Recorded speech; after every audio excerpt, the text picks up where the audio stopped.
Hello everybody. How fantastic is this to see a room full of people, for real, isn't it wonderful? Welcome. I'm going to leave John to do the main welcome. Don't want to steal his thunder, of course. So, but I just really wanted to welcome you all because it's so fantastic that you made the effort to come and see us today. I'm just going to do a few notices for housekeeping. The first one is we are going to be taking some photos today. We haven't had any photos at any of our groups where we've been in COVID for the last 2 years, but the other ones are really old, so we want to take some photos of the atmosphere today. If you don't want to be in any of the photos, we're not going to come and take photos of faces or anything, but if you don't want to be in anything, if you can tell myself or Trish or Claire or Shema, one of the staff, and we'll make sure that when we develop them or when we look at them, that we don't use any that you're in. The toilets today, if you need to have a bit of a comfort break, if you go out to the reception, just to the left and up a couple of steps, and the toilets are placed there. We are not expecting a fire alarm today, so if one does go off, again, straight out to the reception and out into the street. We will be doing some evaluation forms later today, so at lunchtime we'll probably be coming to bother everybody with our sheets and pens. And we really want to get as much feedback as possible from you. It's been a long time since we've met, and we hope it's going to be a great experience for you today, but we want to have some ideas for the future of how we meet. And lastly, we are, as many of you know, we're funded by the National Brain Appeal. We have Fu Yang is here at the back, but Eva will be here as well later. She'll have a little stall out in the corridor with some information. So if anybody wants to talk to her about any fundraising ideas, I know many of you do lots of things for us, but Eva will be here to share some ideas with you. And I'm just going to hand over to John now. Thank you, Nikki. I feel like I'm about to do a pop concert. Hi, my name is John Rohrer. For those of you who don't know me, I'm a consultant neurologist down the road at the National Hospital for Neurology. So we have been running this support group for many years, and I've been involved in it for nearly 20 years. It started off as the Pick's disease support group. It was the first support group we ran, and then became the FTD support group as we started to use that term FTD a little bit more than Pick's disease, although you'll still hear that term being used. And then in more recent years, the group has become part of a wider group of support groups run through rare dementia support. And as you heard, we are very kindly supported by the National Brain Appeal, who are an amazing organisation who help fund lots of both research and support, not just in dementia, but in multiple other neurological diseases. So traditionally over the years, we have run support groups, which originally were all everybody in the same room, and we've always run support groups over a year, and then once a year we've always run this meeting, which is called the annual seminar. And the annual seminar was always designed to be all things to all people. So a introduction to FTD, because the annual seminar was often the first meeting that new members came to. And we're still going to do that. So I'm going to give really an overview of FTD, and I know many of you in the room know more about FTD than I do, and bear with us for the first talk, because there are lots of new people and lots of people that don't know lots of things about FTD. So there'll be a basic introduction. We always do that. We've always done that every year in the annual seminar. And then Nikki and Trish will talk a little bit about support and the work that RDS are doing, and about managing behaviour. We'll have a little bit of time for Q&A before lunch, and then Paul and Josh can talk about a couple of things that are things we've been doing within the RDS, including around making poetry and some of the online interventions that we are developing. And we're going to have a lovely lunch next door. And then after lunch, you'll hear from Sophie, who's our research coordinator, who is going to talk a bit about research and trials. And then within this annual seminar, we try to again cover all things. There's a poltergeist in the Mary Ward Centre. Hopefully not here all day. So within this annual seminar, we try to cover all things. And so while we'll talk a bit about behaviour, we'll also talk about language. And many of you who are involved in the PPA support group will know Anna Volkmer, our specialist speech therapist, very well. And Anna's going to come and talk a little bit about PPA, but also about the overlap of language problems in people that have a primary behavioural or motor problem. And then, as usual, we always want to hear from our members. I'm going to hear from Sarah. If there are people that would like to share their experience in the future and talk about things, and it's just such an incredibly helpful part of the day. And I know that when we have feedback and when people talk about things that we've done in the day, hearing from somebody else that has lived through the same lived experience and the same things that you're all going through is incredibly helpful. So thank you for those people who are brave enough to come up and give and talk about their experience of things. We are always looking for other people who would like to come do that. And then Nikki is going to close the day and reflect on things that we've done today, and we'll aim to finish on 2 o'clock. So I'm trying to work out which is the best way to hold the microphone and which is best to hold the clicker. So I am going to introduce the first speaker, which is me, and we'll go on to me giving an introduction into things. So we're going to start very basic and get less basic as we go on. So you hear lots of terms, and we're going to try and work our way through what all those different terms mean. First question is what is a dementia? So a dementia is a condition which has onset in adulthood, and that's important to distinguish between when there are thinking and memory and behaviour problems that start as a developmental problem in childhood. It's progressive. So there are lots of conditions which are cognitive problems which are not progressive, like head injury and strokes and other things.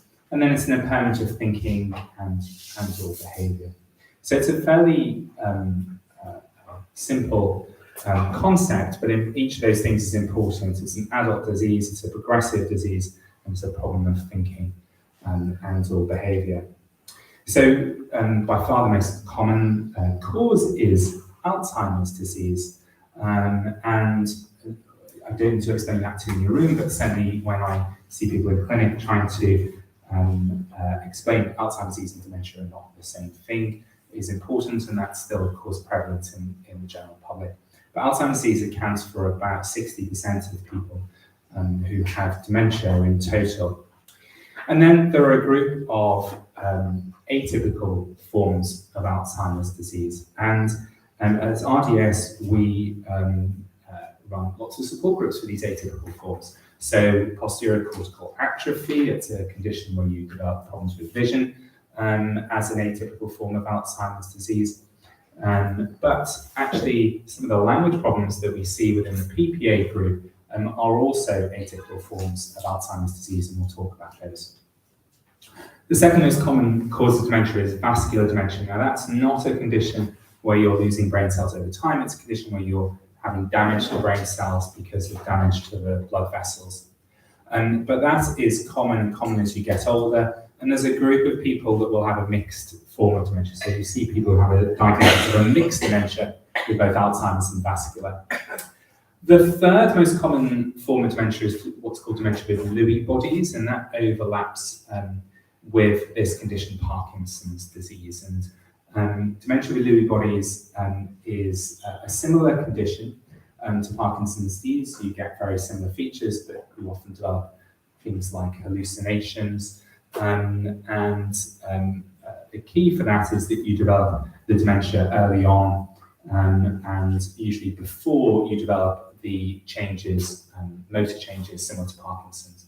Parkinson's disease, lots of people will develop dementia over time, and we call that Parkinson's disease dementia, but those conditions overlap.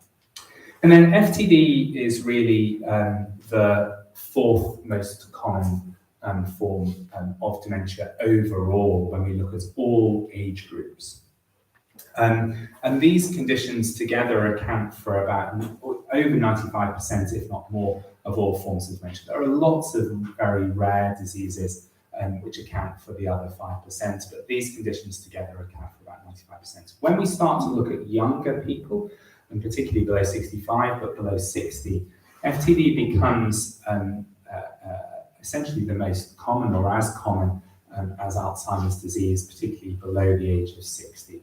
So it becomes important as a cause of young onset dementia, but it's important to say that FTD is a condition that can happen at any age, so it can happen really any time, right the way through, sometimes extremely rarely in the 20s and 30s, but right the way through 40s, 50s, 60s, and you can still develop FTD in your 80s or 90s. So it's not a condition of older age as well, but when you get to the older ages, the 80s and 90s, these other conditions become much more frequent. FTD overlaps with a couple of other conditions, but particularly this condition, motor neuron disease, and I'll talk a little bit more about that. So, when we talk about FTD, again, we're not really talking about one condition, and most of you will understand that because you will, whilst your family member or partner might have one of these diagnoses, they may well have other symptoms as well. So the most common form of frontotemporal dementia is this condition called behavioural variant frontotemporal dementia, and that's gone by lots of names over the years, sometimes called frontal variant, sometimes just called FTD, it's been called Pick's disease in the past. We tend not to use that as frequently now. And then people with that condition can have lots of different symptoms.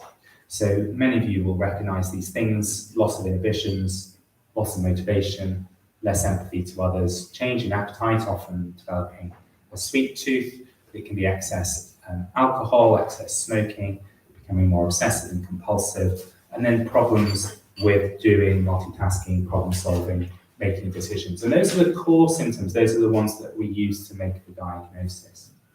But actually there are lots of other symptoms as well. So these are not in the kind of core criteria, the way that we make a diagnosis, but there's some things that we see in people. So not very good at recognizing the emotions of others, change in how they recognize temperature, going out wearing a t-shirt in the winter, or wearing big clothes in the summer, change in sensitivity to pain, sometimes odd thoughts, paranoid thoughts, delusions, odd sensations of things that might not be there, sometimes having unexplained medical symptoms, thinking that there are unexplained headaches or pains or other medical problems. Sleep can be different. People can change in their kind of spiritual or religious feelings, becoming more religious and more spiritual over time. And there can be impairment of other bits of thinking. So although Alzheimer's disease is a memory condition, and traditionally FTD is thought of as not a memory problem, nonetheless people sometimes can develop memory problems, and of course you can develop problems with language and other bits of thinking as well. So although there are the core symptoms, there are lots of other things that are part of the illness as well. So the second most common form of FTD is this condition called primary progressive aphasia, sometimes called the language variant of frontotemporal dementia. And I'm far away, although it's just very slow changing. So we think of three forms of this, of PPA, and they have different names. So there's a condition called progressive non-fluent aphasia, also known as non-fluent variant PPA. semantic dementia, also known as semantic variant PPA, and another condition called logopenic aphasia or logopenic variant PPA. There are lots of names of things. So this non-fluent variant, and that's a condition where people have very slow speech, have difficulty finding the words, but difficulty getting the words out, difficulty articulating the words. There can be missing parts of the words, so it sounds called telegraphic. There can be problems with the grammar, and they may say the opposite to what they mean, saying no, and they mean yes, or yes, or no. And there are problems with reading and spelling.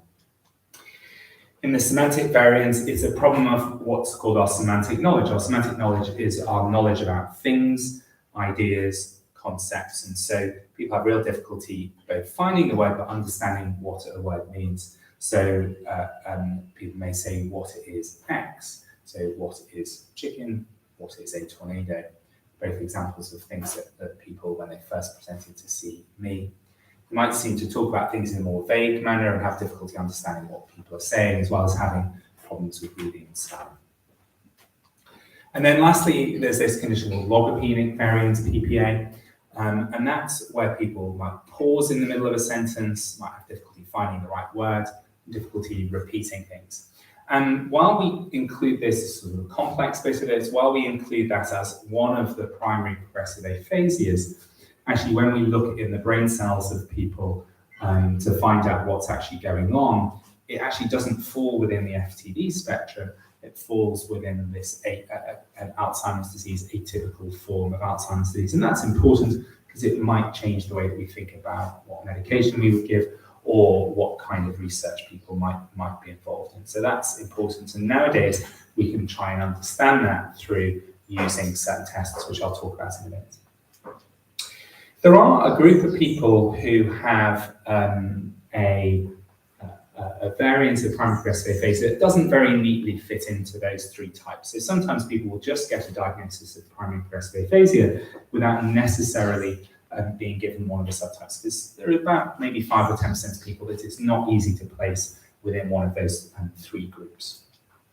So, as well as the behavior and language problems, there is this overlap with a group of disorders which are called Parkinsonism or Parkinsonian.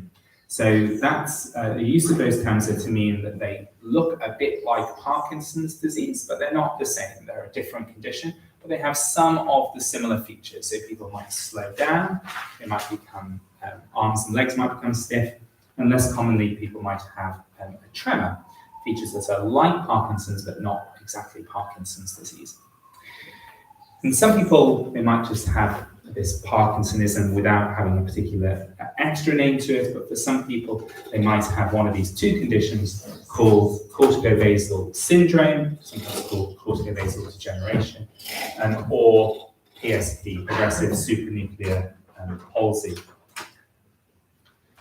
And then lastly, there's also this overlap with motor neuron disease, which again has a number of names. It could be called motor neuron disease or ALS. And it's seen in a minority of people, probably about 10 to 15% of people. It's usually in people that have behavioral variants. It's usually not seen in those that have PPA. And motor neuron disease is a condition where we get wasting and weakness in the muscles, sometimes twitching of the muscles, and stiffness and problems with speech and swallowing.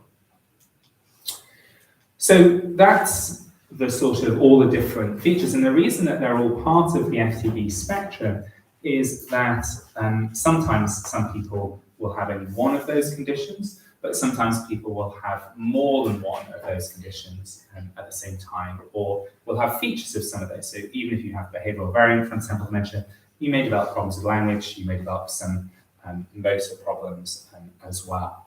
So they are all under the same umbrella of FTD, but often you will hear those different names applied to the condition.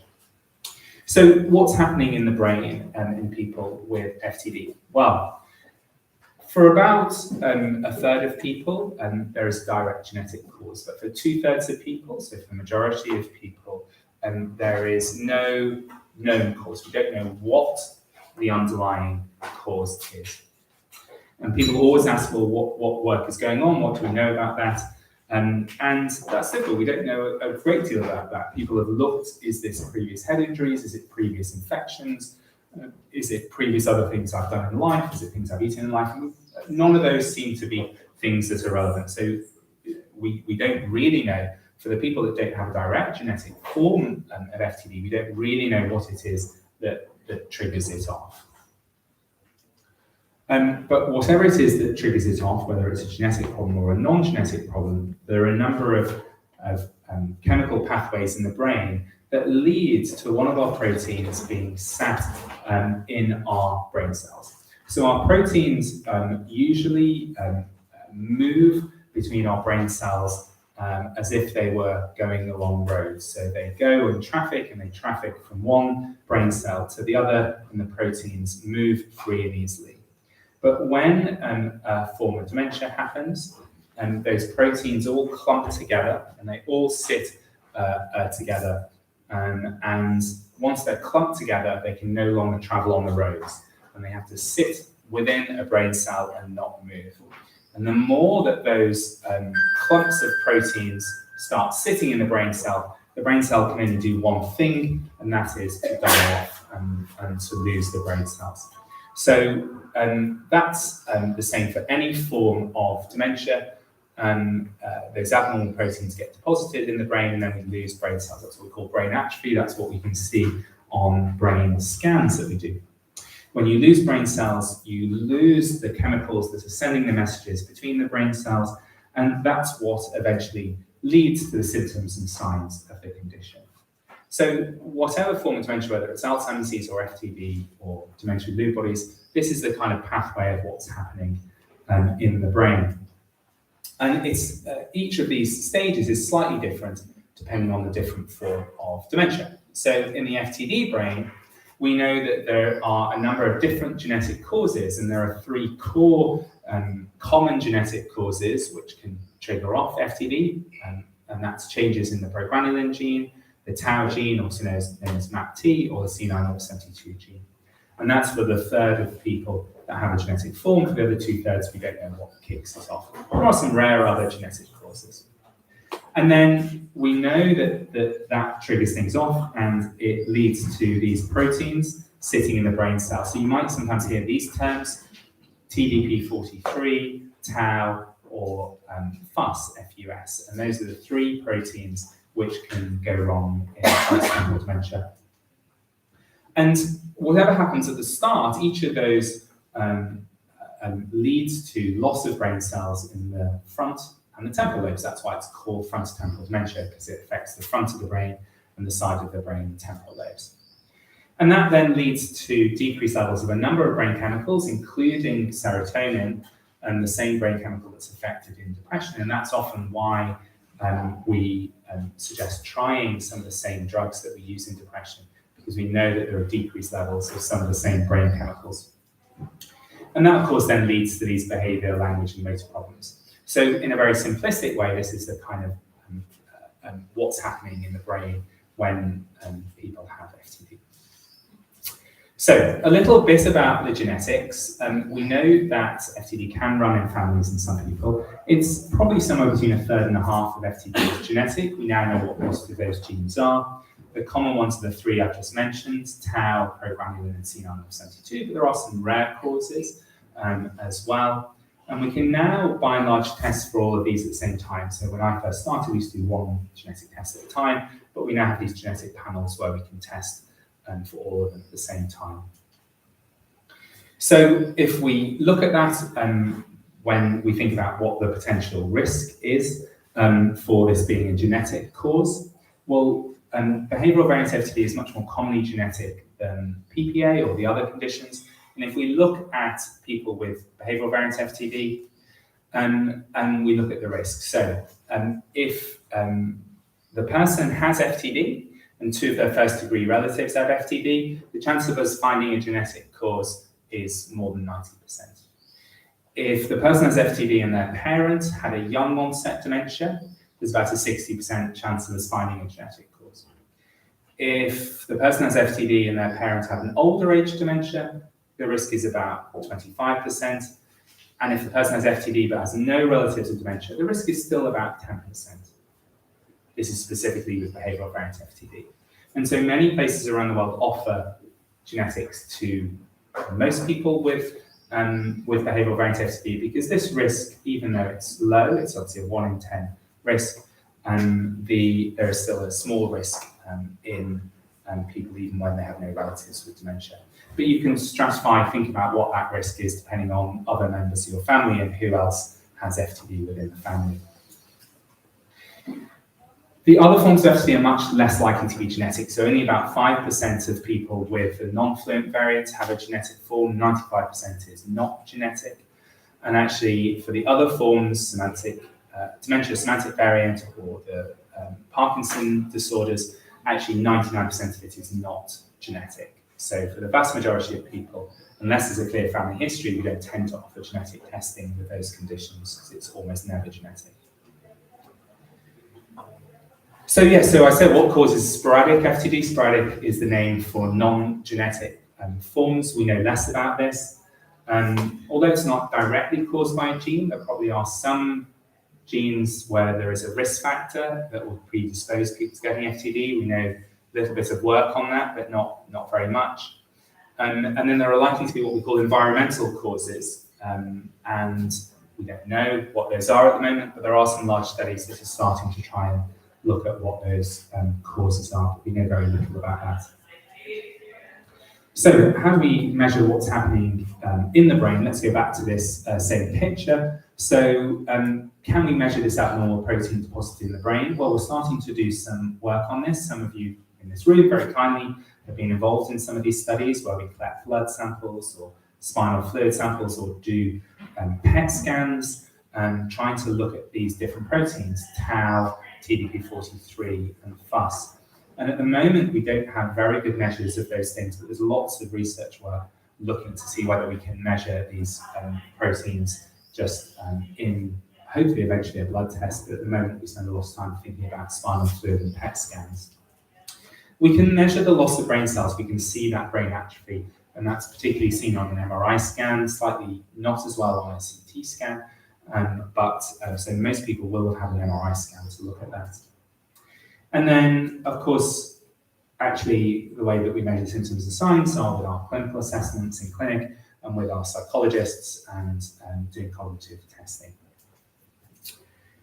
So I just talked about this. So we can't accurately measure these proteins yet, but lots of work to thinking about this, particularly in our research programs, trying to look at spinal fluid or blood. And you're going to hear from Sophie a little bit later about some of the work that we're doing.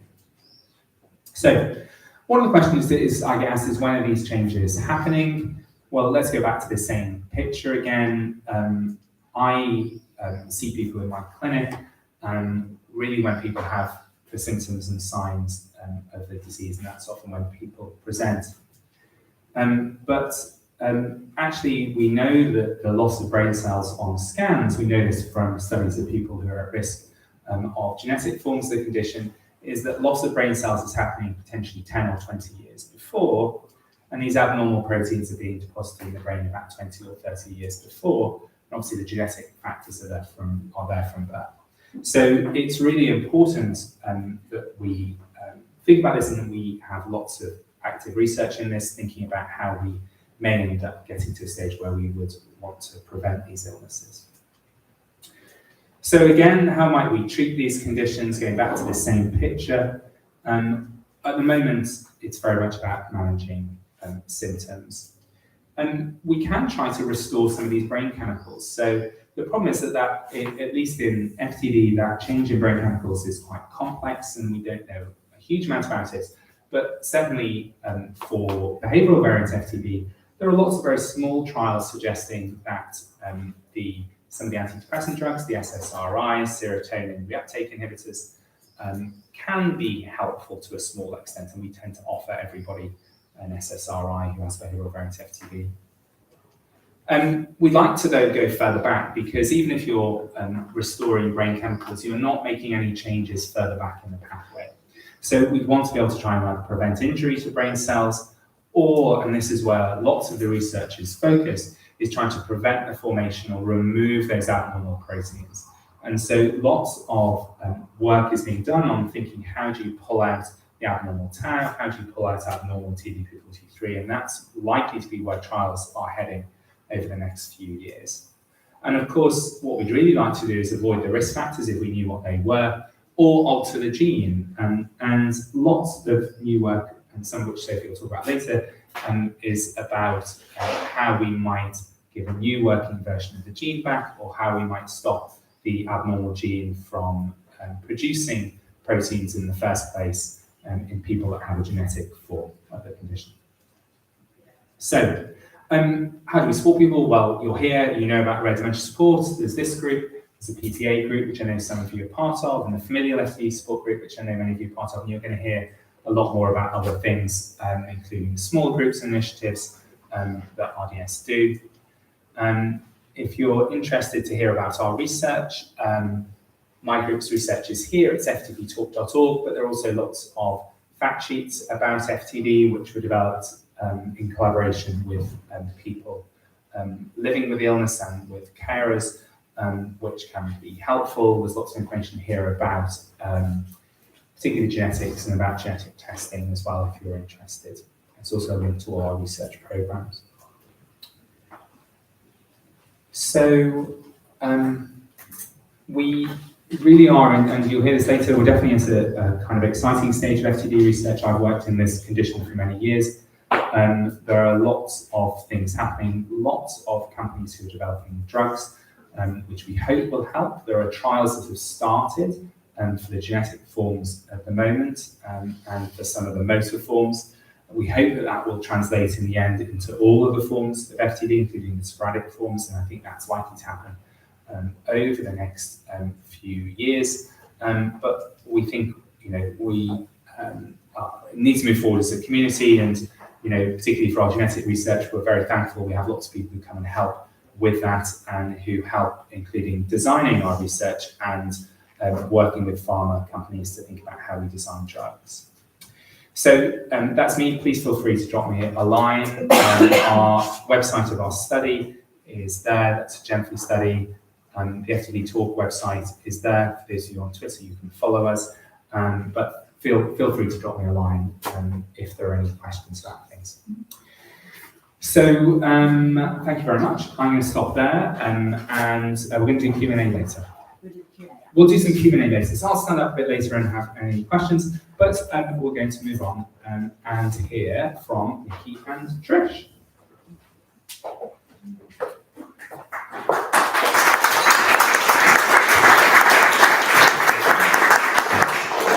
Get rid of the ghost.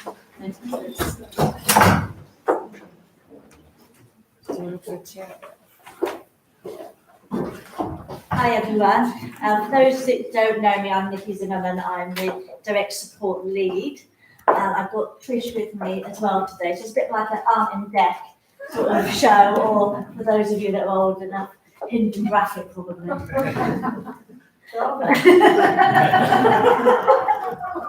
So we're going to talk about support. We're going to focus on some behaviours today, and we're going to look at some management strategies as well. So thankfully, lots of you come to us for support, and those that haven't actually come to us for any support, please do get in touch with us. I'll just sort of say, with all the slides that we've got today, I will turn them into a PDF and send them out to you all next week. So I know John had lots of information on his, so you will get that sent to you. But as part of the direct support team, we spend a lot of time talking to people and getting the understanding about what support actually is. And support can take many, many different forms, but it's really important for you to get as much support as possible. And when I'm talking about reaching out and getting support, everybody needs a tag team around them. So you need support within the family, within your friend circle, within the local community, with your health and care providers locally, and getting sort of expert national support from us as well. So it's not just sort of a one size, it's sort of surround yourself with it and embellish yourself and get as much as possible. And people that are living with frontotemporal dementia, they vary with their problems, whatever they are. I mean, we have these digits that I've got here, 1495 and 4261. It isn't my PIN number, but these are, we have 4,261 members of RDS. And out of those, 1,495 people are looking after or living with FTD. So that's a lot of people. And I don't think anybody comes with us with the same problems, with the same issues. It's so varied what people's compulsions are, what their routines they like, what the effects and the impacts are with their families. So it's really varied. So it's very interesting for us when we're doing support, because no 2 days are the same. But it's when we're advising people, it is very person-centered, because it's very much associated to that person. So really understanding what that FTD is in your life is so important. And I would always say to people, look back at the first things that started to happen, why you made that trip to the GP, why you wanted to have an assessment, what sort of things triggered that off. And that's really where you want to start thinking about where the support needs to come from. And you need those people that are around you to understand what those issues actually were. And getting them to, we never expect anybody out in the health and social care community to be experts on FTD, because a lot of people are general practitioners, they're general nurses, they work in the dementia field, but it can be quite generic. But actually getting them to understand how that impacts on your life is where you really need to start, and where it's very personal for you. So thinking about the reasons for assessments will really help to be the formation of your support plan. So then we're going to look at sort of the diagnosis and ongoing support, and that's always really important to people, that first pivotal point when you have that diagnosis and what it actually means. What does that mean for me? What does FTD in my partner, my parent, in my child, in my brother, my sister, what does that actually mean? So looking within your care team for them to be able to give you that information, but you be able to share that information of, yeah, but you're telling me this, but this is what's really happening at home, and really getting them to understand that. So I would always say to people, don't be shy of voicing your opinions. When you're in with your consultant, we're in with the nurses, and they're talking to you, you need to talk back to them as well to give them that full picture of what's happening at home, because that's what we need to build the support plan. So really sort of having that care team around you, whether it's a consultant, neurologist, whether it's a psychiatrist, whether you've got dementia nurses, whether you've got animal nurses, dementia support workers, whatever you've got in, have everybody singing from the same sheet of what's going on. And post-diagnostic support at point of diagnosis is really important. Lots of discussions with clinicians over the years of when do people need support? They need support straight away. They haven't sort of suddenly woke up one morning and this has happened. There's been a long sort of trajectory working to this. So people are used to that. They need to get the support straight away. So it's really important, I feel, that post-diagnostic support at that point starts and continues.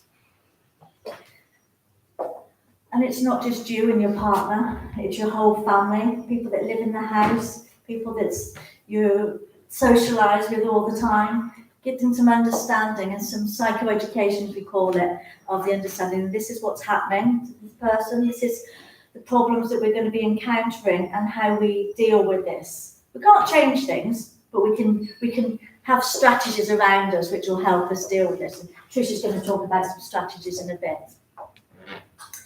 And then it's looking at the support offers that are about. There's different support offers in the community, but we're going to look at the support offers from RDS. And like John says, you're all here today, so that's a great start. We will come together, and it's lovely to see sort of people being able to meet each other in person. And I'm sure at lunchtime you'll all spend some time having lunch together and chatting. But we offer one-to-one support as well. Again, it's nice seeing you in person, because I've seen lots of people on Zoom over the last 2 years. Never knew Ian is as tall as he was, to be quite honest, you know. But it's great sort of that we can easily Zoom people all over the country, all over the world, actually. We We have Zooms with people in Australia and Canada and America. It's great that we can do that and offer that support via that. We've also started doing monthly peer support groups. I know a few of you in the room have been joining us on a Wednesday afternoon for an hour and a half. And it's facilitated by me and Trish, but we're sort of just there in the background to sort of guide you. But we have, I think last time it was like 15 people, 15 squares. We look just like the Muppet Show, all there together, offering each other support, listening to people's stories. And we come armed with our tools, don't we, of where we need to step in and help advise people. But the actual advice around the room from each other and the understanding is really amazing. So it's only probably been going about 6 months, but I think it's been a great success, and we will be building on that. With the FFTD group, we're going to be starting a small group with that as well shortly. So these are the supports that we offer, but we always tell people we need you to have that support in your local community as well. It might not be specialist support, but sort of generic dementia support's really useful. It's really useful to know who the local BODs are that are going to be there to help you, to know what the local commissioning is and the local pathway, because the UK is a postcode lottery, and what happens in one area certainly doesn't happen in the other, so it's getting used to that. But also carer support as well. You as caregivers will have lots of things in common with other caregivers for different illnesses as well. So having those local connections is really important. So with our support planning, and what we do is try to help people live in the here and now, but plan for the future as well. We don't want people to dwell on, oh goodness, what's going to happen then? But we do want them to be aware and get some contingency plans in place. So that's where we normally start with our planning. And because we have quite a lot of members that we look after, we'd love to be able to phone you all once a month to check in with you, but unfortunately we don't have enough time for that. So we do rely on you coming back to us when you need to. And, please, don't be shy on doing that. And our support planning continues through the different stages and the different transitions that you need to go through. But these are the sort of frequently asked questions that we get, sort of issues that people are struggling with. And that's apathy, disinhibition, lack of insight and empathy. But one of the most regular ones I think that we actually get a lot of questions on are compulsions and obsessions. These can be very wide-ranging, very colourful. They can sometimes be a bit dangerous and a bit worrying and a bit concerning, but sometimes they can be just really lovely and wonderful. I think that the last one that I heard last week was amazing. Was members' compulsion was planting bulbs and seeds in the garden. I can't wait. Their house, their garden must be looking like Chelsea Flower Show next year, But so there's lots of different things. They're not all the same. And I'm going to hand over to Trish now, and she's going to talk through some. Thank you. Nice to see you. Nice to see you. Big clap here, Nikki. Lovely.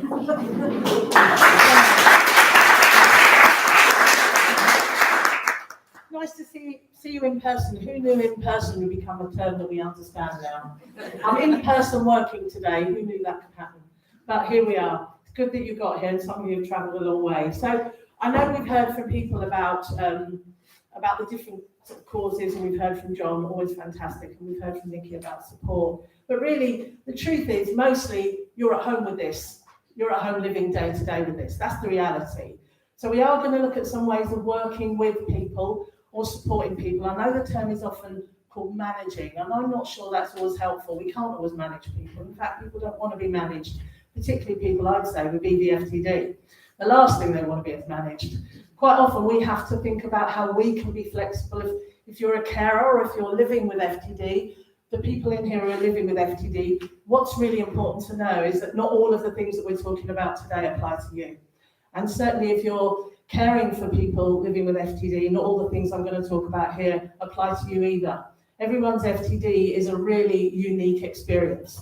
There are some things like compulsions and obsessions we're going to focus on here because they are reasonably common living with people with FTD or caring for. So we are going to talk about some of the things that might happen, and some of those things might be hyper and a hyper reaction to things. Some of these things you might recognise. Don't presume that everybody that you support will go through this, or that if you're living with FTD that you will go through this, okay? Because it will be different for you.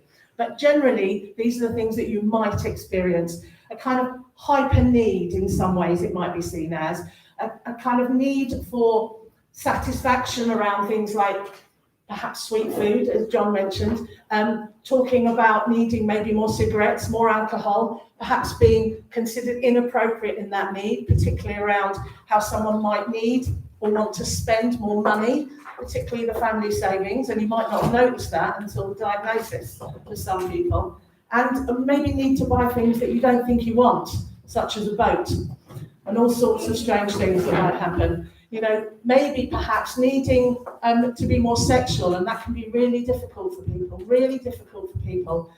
not just the people perhaps living with FTD, but the carers and people around them. Because the thing is, the person living with FTD, as we often hear, and I'm sure you're going to recognise this, is that when people ask them if they're okay, they're saying, yeah, I'm fine. And everyone around them going, yeah, they're not fine. But they might feel fine because they may have a lack of insight, and that lack of insight is, you know, really complicated, because they might go to their doctor's appointment and hold it together and see really well, and then on the way home you're thinking, why hasn't the doctor seen this bit? Why haven't they done this in front of the rest of the family? You know, so you're having to cope a lot of the time at home, and perhaps some of the time thinking, why is this just happening when they're with me? You know, and it's because perhaps they're pretty exhausted then, and also we relax more at home. All of us are a bit more leery at home. We're all more relaxed with the people that know us best. So perhaps they just put their guard down a bit. So some of the things that become obsessional become a bit more complicated and challenging. And we're not necessarily going to be able to manage those things, but we hopefully are going to be able to accept that whilst we've maybe got to the point where someone's diagnosed, what we can do is unpick what's happened in the years before, quite often recognising that sometimes by the time the diagnosis has come, there's already been a lot of this, and there's been a lot of potentially arguments, anxiety, upset, and real problems within relationships, family relationships. That's understandable, and without a shadow of a doubt, if we're going to respond to this honestly, we have to say, we have to forgive the person living with FTD, because this isn't them directing it, this is the FTD quite often is directing a lot of these behaviours completely. So we have to forgive them, really. And we have to also forgive ourselves. You as carers have to forgive yourselves for all the times you were impatient, you were angry, you were exhausted, because these compulsions and obsessions, they're really quite often very inappropriate and really difficult to cope with. So that's the hyper obsessions that can be difficult, and there's more on there. You'll get them on the PDF in the email, as Nikki said. But also, some people with FTD have a hypo reaction. So this is sort of the other end in some ways. So people might lose interest in things that they were interested in before, perhaps, and that can include you. And that can be extraordinarily upsetting for people. They might suddenly lose interest in their children. Their children might do a fantastic achievement at school and they might show no interest whatsoever. Does it mean they're suddenly displaying a lack of love? And are we upset with them? Maybe it's hard not to take that personally. Of course it's difficult. But without a doubt, we have to remind ourselves, this is the FTD. Apathy is part of FTD, and apathy creates a withdrawal. And just as somebody might be obsessed with perhaps repetitive tasks if they're hypo, somebody who perhaps is, or hyper rather, but if somebody is hypo, they might be quite the opposite. They might just sit in the dark.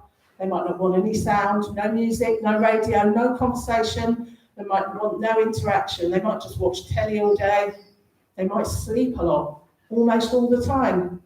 And then it's incumbent on the carer to try and sort that out. And actually, sometimes you can't quite sort that out. You have to just go with the person's compulsion or apathy and accept that the best way to work and support a person in this situation, and to remain sane yourself in any sense, is to go take the path of least resistance, really. You know, the truth is, what we've got to remember is, whilst you're experiencing all of this as the carer, or some of these things, some of the time, the person still might be telling everyone they're fine. So you've got to remember that we know at RDS that when you're telling us this is happening, we know it's happening. We know the person isn't necessarily fine at all. So let's think about some of the strategies that we might use, just very briefly. And obviously there's lots of different strategies, but as I said, the path of least resistance is where I'd start. Always go for a moment of joy. When there's laughter, go with laughter. When someone's enjoying something, have a great time with them. Because some of the compulsions, as Nikki said, are quite funny, a bit hilarious, really, and allowing the person to live through their routines, really. And in fact, some of the best strategies I would press on people who have had a recent diagnosis or their loved one is to start some healthy routines early. Get the routines in early, and even though they can be quite boring for perhaps the carer, actually routines give a person, we think, perhaps a sense of power and a sense of security. They can control things when they know what's going to happen, perhaps. So creating good, healthy routines early, even though it's very repetitive and feels the same thing every day, actually the person can really predict that probably, and probably feels a lot better for that, because it must be quite scary, not necessarily not knowing what's going on in your head some of the time.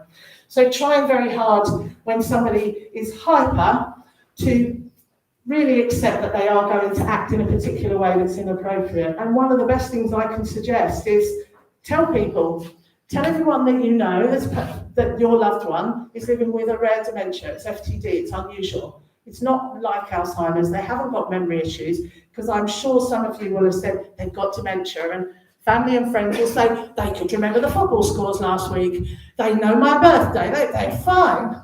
And you're thinking, no, they're really not fine, it's a different type of dementia. Try and say to people, it's not a memory-led dementia in most cases, and actually it's about behaviour really, so they can act strangely. Tell people so that you can, if you like, unhook yourself from responsibility. You're not your brother's keeper.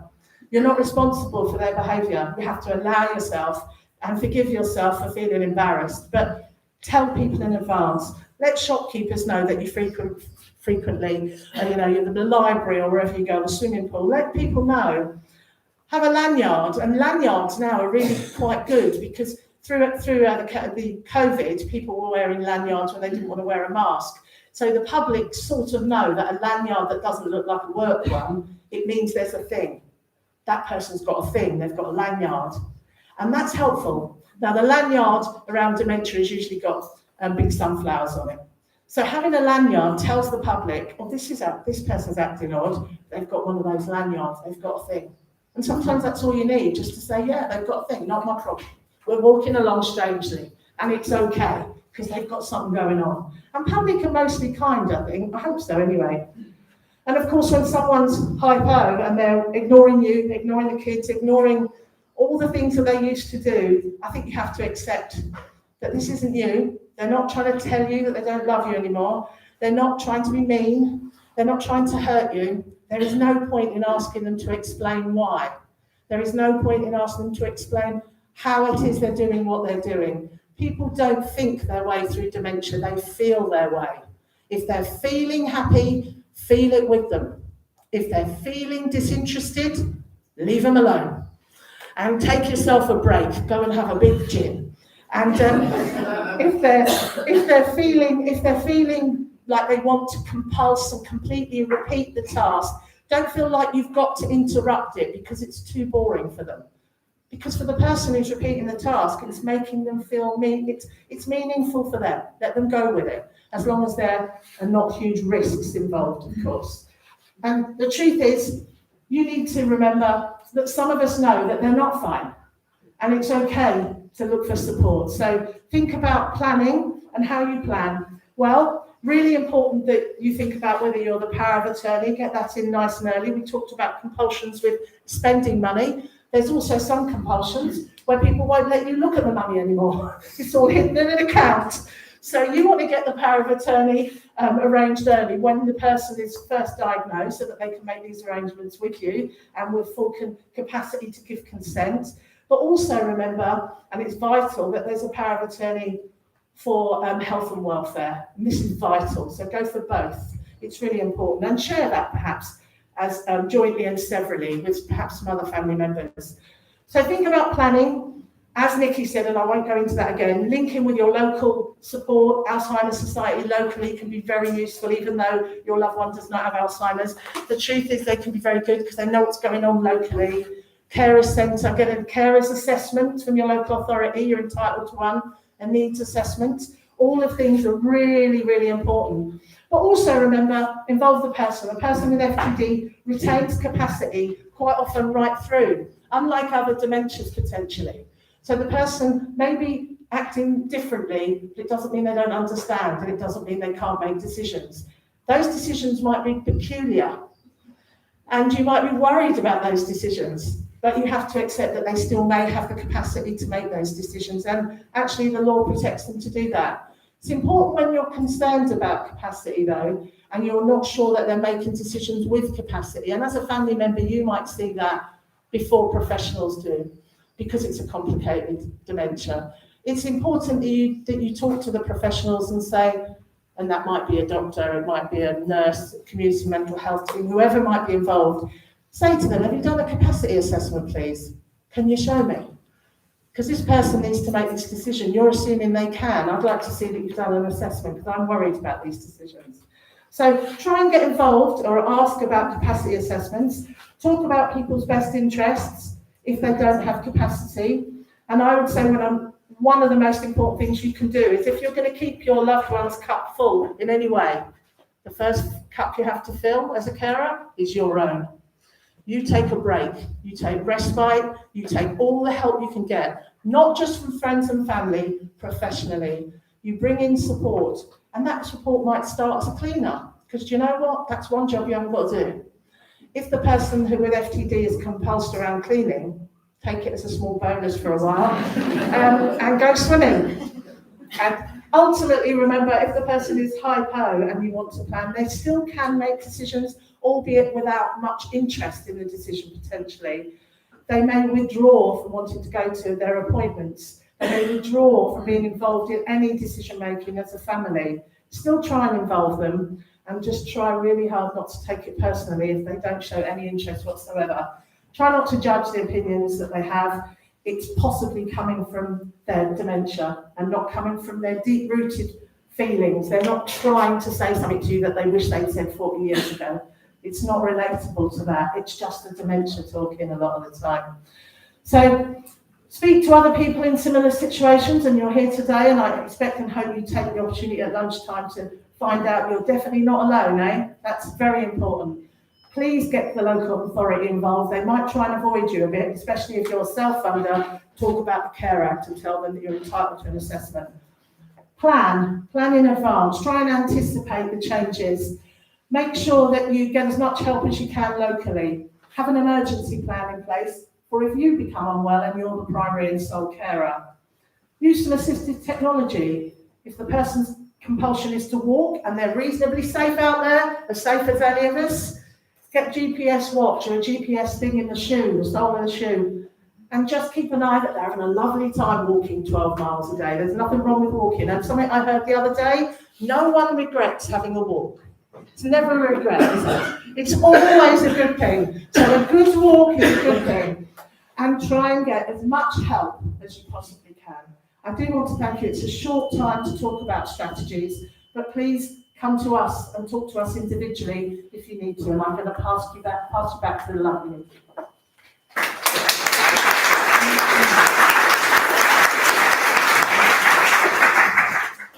How marvellous, eh? What a fountain of knowledge. I was going to say that she's a wise old bird, but that's the democracy. So we'll go with a fountain of knowledge. Absolutely fantastic. We're just so lucky to have Trish on our team. Love the militancy as well. You're entitled to a care assessment. It's the Care Act.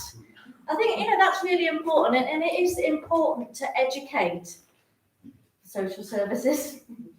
It's really important as well to reach out when you're having problems, to let your local councillors and local MPs know about it as well. You're their constituents, they're responsible for you, and really actually gets it up the agenda. So, please do bear that in mind, and a bit of militancy doesn't hurt anyone, does it? No, it's good.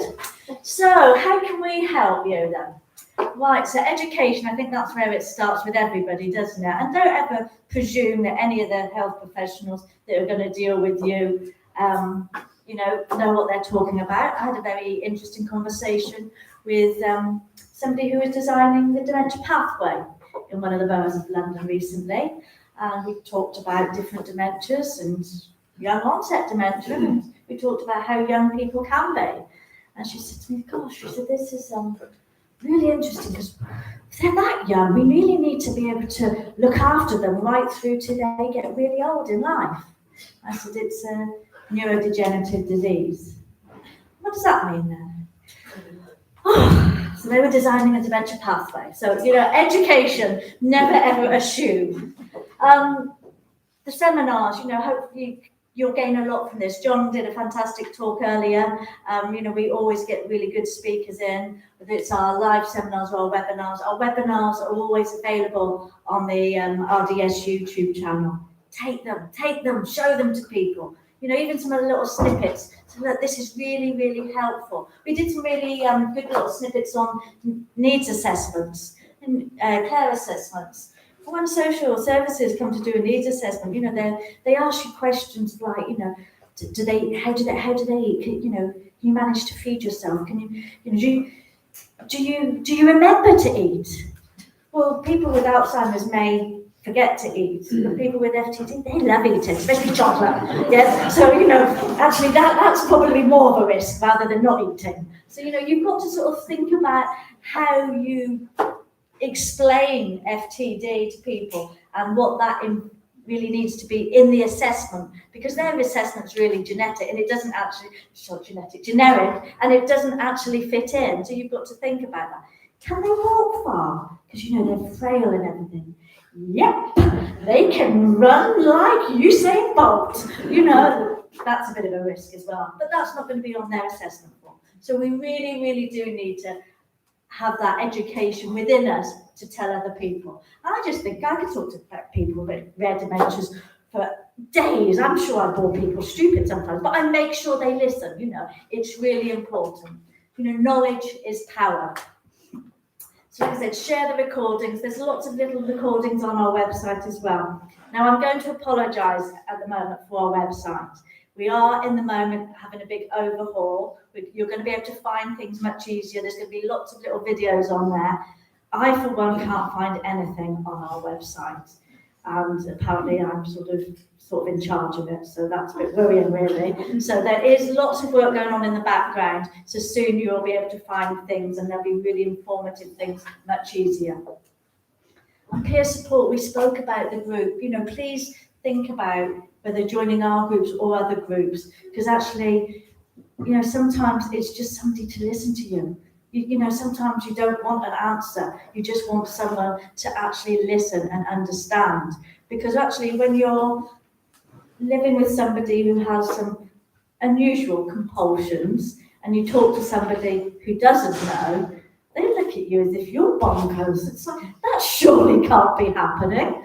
Whereas if you're actually talking to somebody who is also in that same position, they can empathise, they can understand.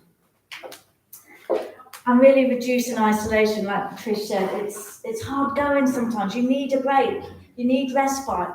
The other person needs respite as well from you sometimes, they really do. It's a two-way thing. It's, they need you, but also they need some space, and actually having other people around.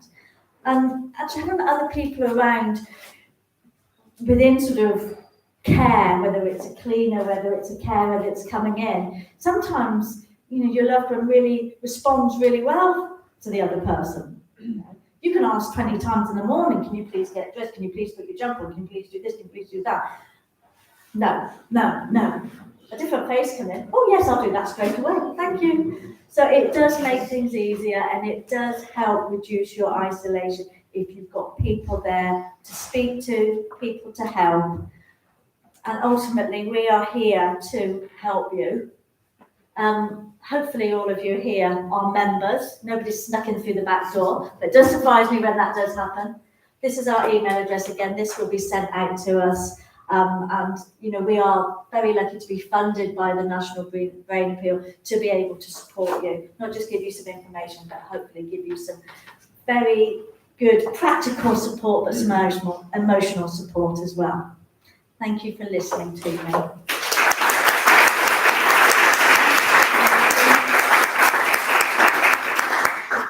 I'm just going to ask John to come to the front now, and we can do a Q&A session. We've got a few. We've got some questions Yeah, coming we've in. got three. We have some questions coming in that come in as well. Right. So,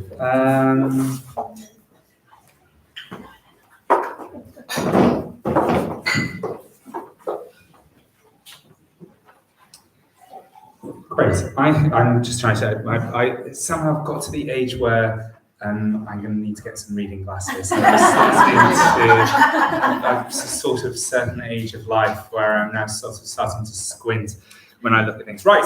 So I was trying to think where the best place to start is. So the questions online is, what is the best way to get tested for FTD? Well, that is a good question. So the starting point is to go. A starting point really in the UK is to go to the GP and to ask for a referral to the local specialist clinic. That will be different in different places of the country. Now, as you just heard, sometimes people will go to the GP and you will say, I think there is this problem. I know many of you have had this issue, and the GP says there's nothing wrong. There's no need to make the referral. And that's where the team here can help, and Nikki and her team have helped with lots of people over the years, either getting a referral to our clinic here at the National Hospital or to other clinics around the country. So it can be difficult, and it can be difficult persuading GP who has not very much time to do an assessment when what they see in front of them is someone who has held it together for the 5 minutes that they've seen that person. I think that is the way, and it is really the only way into getting assessed in the UK. But our team here are very good at helping. If you have anything to add to that? Or... No, we just, it is that navigation of so many people that will come to us and say they've gone to the GP, they won't listen, or they've sent me to the memory service and he got 30 out of 30 for his memory test. Well done! Nothing wrong with the memory. Yes. So we can sort of guide people wherever they live in the country to get that referral. Great. Yeah, and certainly we see lots of people in clinic who have had a facilitated referral through Nikki and the RDS team. So some questions about onset of seizures in FTD. So seizures are uncommon in FTD, and if they happen early on, either they're part of a different illness that's also happening alongside, or the diagnosis is not FTD, and there are some conditions in which people get frontal changes and behavioural changes along with seizures. So if early on in the illness, so within the first couple of years, people are having seizures, we would question whether there was a separate illness, and sometimes there is, or whether it's a different illness completely. And in all forms of degenerative disease, people can develop seizures over time as the brain loses cells and as the brain becomes more damaged. People can develop seizures, and they should just be managed in the same way that neurologists and GPs would manage seizures if somebody had a primary form of epilepsy.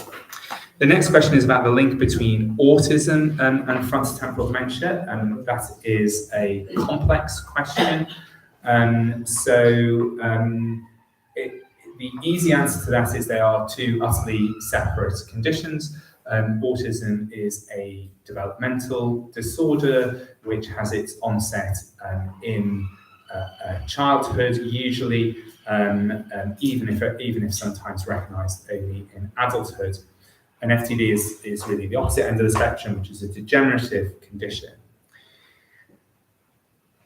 Really, for both of the conditions, one of the core symptoms is this change in what we call social cognition, the ability to socially interact with people and understand other people and understand how other people think. So they share things in the way that they have symptoms, but they're different conditions.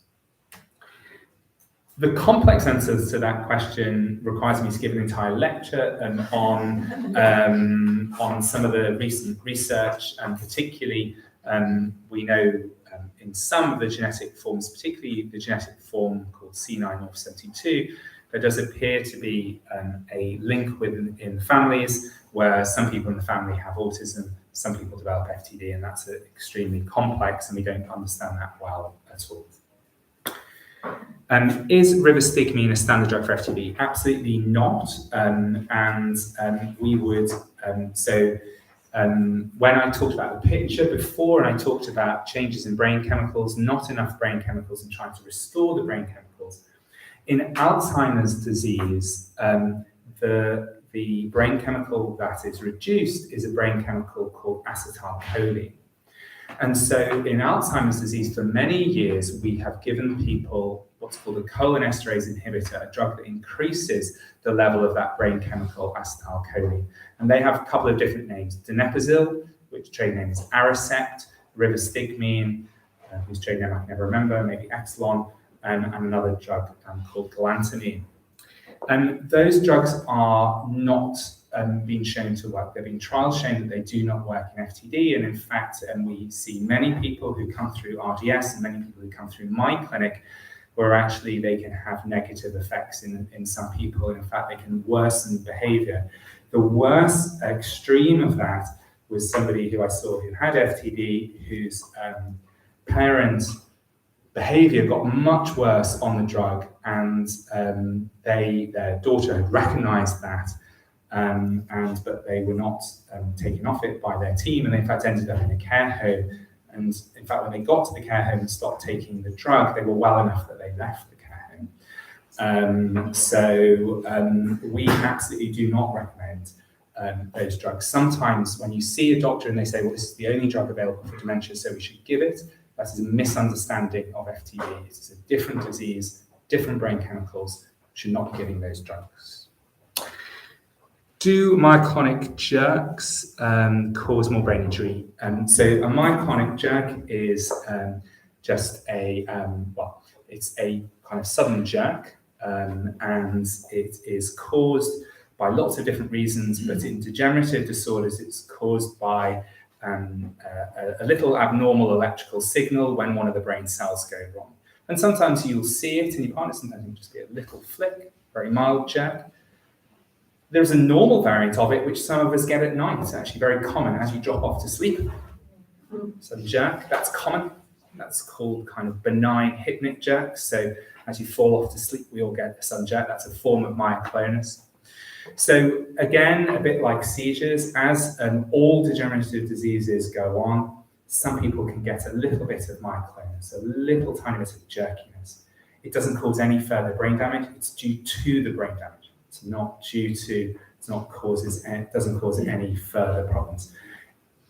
People tend not to be bothered by it. There are some medications that can help if it becomes very problematic. So in some disorders, we do give medication to try and dampen down those jerks. But for the vast majority of people, they don't need to. And in fact, I don't think I've ever given it to anyone who's had FTD. It usually doesn't become a major issue.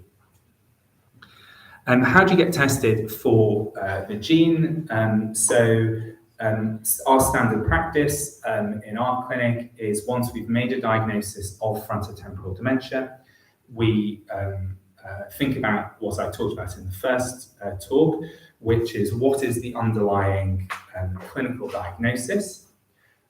If it is behavioural variant frontotemporal dementia, we think about family history, but actually we have now moved to offering testing in everybody, and not everybody wants to take that up. And it's a personal decision, and we talk through that, but we offer the testing to everybody with behavioural variant FTD. As I said before, if there's no family history at all, your risk is very small. It's only around 10%, 90% chance it's not going to be genetic, but nonetheless, we offer that to everybody. Not every clinic in the UK does do that, and certainly again, I get many referrals through to our clinic of people who've been diagnosed elsewhere with FTD and want to think about having genetic testing, and again, RDS sometimes facilitate that, and people end up coming to us. It's a different story for the non-behavioural forms. The PPAs are very, very rarely genetic. The motor conditions are extremely rarely genetic.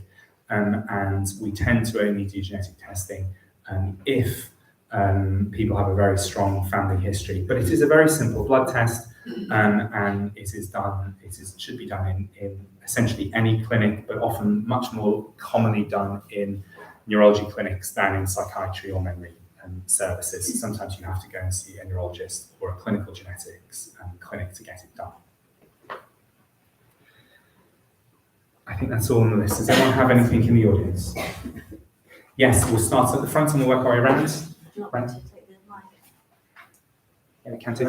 I'm probably loud enough. I think everyone can hear me. I don't need to. You be Anthea. My wife does. That's an old reference for you. FTD. Yeah. There's no family history of it, although she hasn't been tested. But given that she has it, does that then genetically affect her offspring, our children? Yes, so as I said, you can stratify your risk. So that picture that I showed is about thinking about the risk. So I missed it. Your wife. Yes. So if your wife has behavioural variant FTD and nobody else in the family has FTD, or one of her parents didn't have a form of dementia, her risk is extremely small. The risk is about 10% that her form is genetic. So her risk is 90% that it's not genetic. And when people come to my clinic, I discuss that with them and we talk through that. And some people say, well, that risk is very small. We don't want to go ahead with it. There's no one else in the family. It's an extremely small risk. We don't want to go forward with genetic testing. Some people say, well, it's 10%. I'm going to go forward and have genetic testing. With a 90% chance, it's going to be negative. If it's negative, there is zero risk to the children. Zero. So these are conditions which go from generation to generation. They don't skip down. So if it's a non-genetic form, it's a non-genetic form. There is no risk to other people. There's no added risk of developing FTD to other members of the family. Has it been found that various medications / antidepressants used for improvement of behaviour has actually worked? Yeah, so good question. The way that drugs are tested, just to take a step back from that question, is that you give enough people the drug and enough people the placebo, and then in the best way possible, you'd hope that the people who get the drug do better than the people with placebo.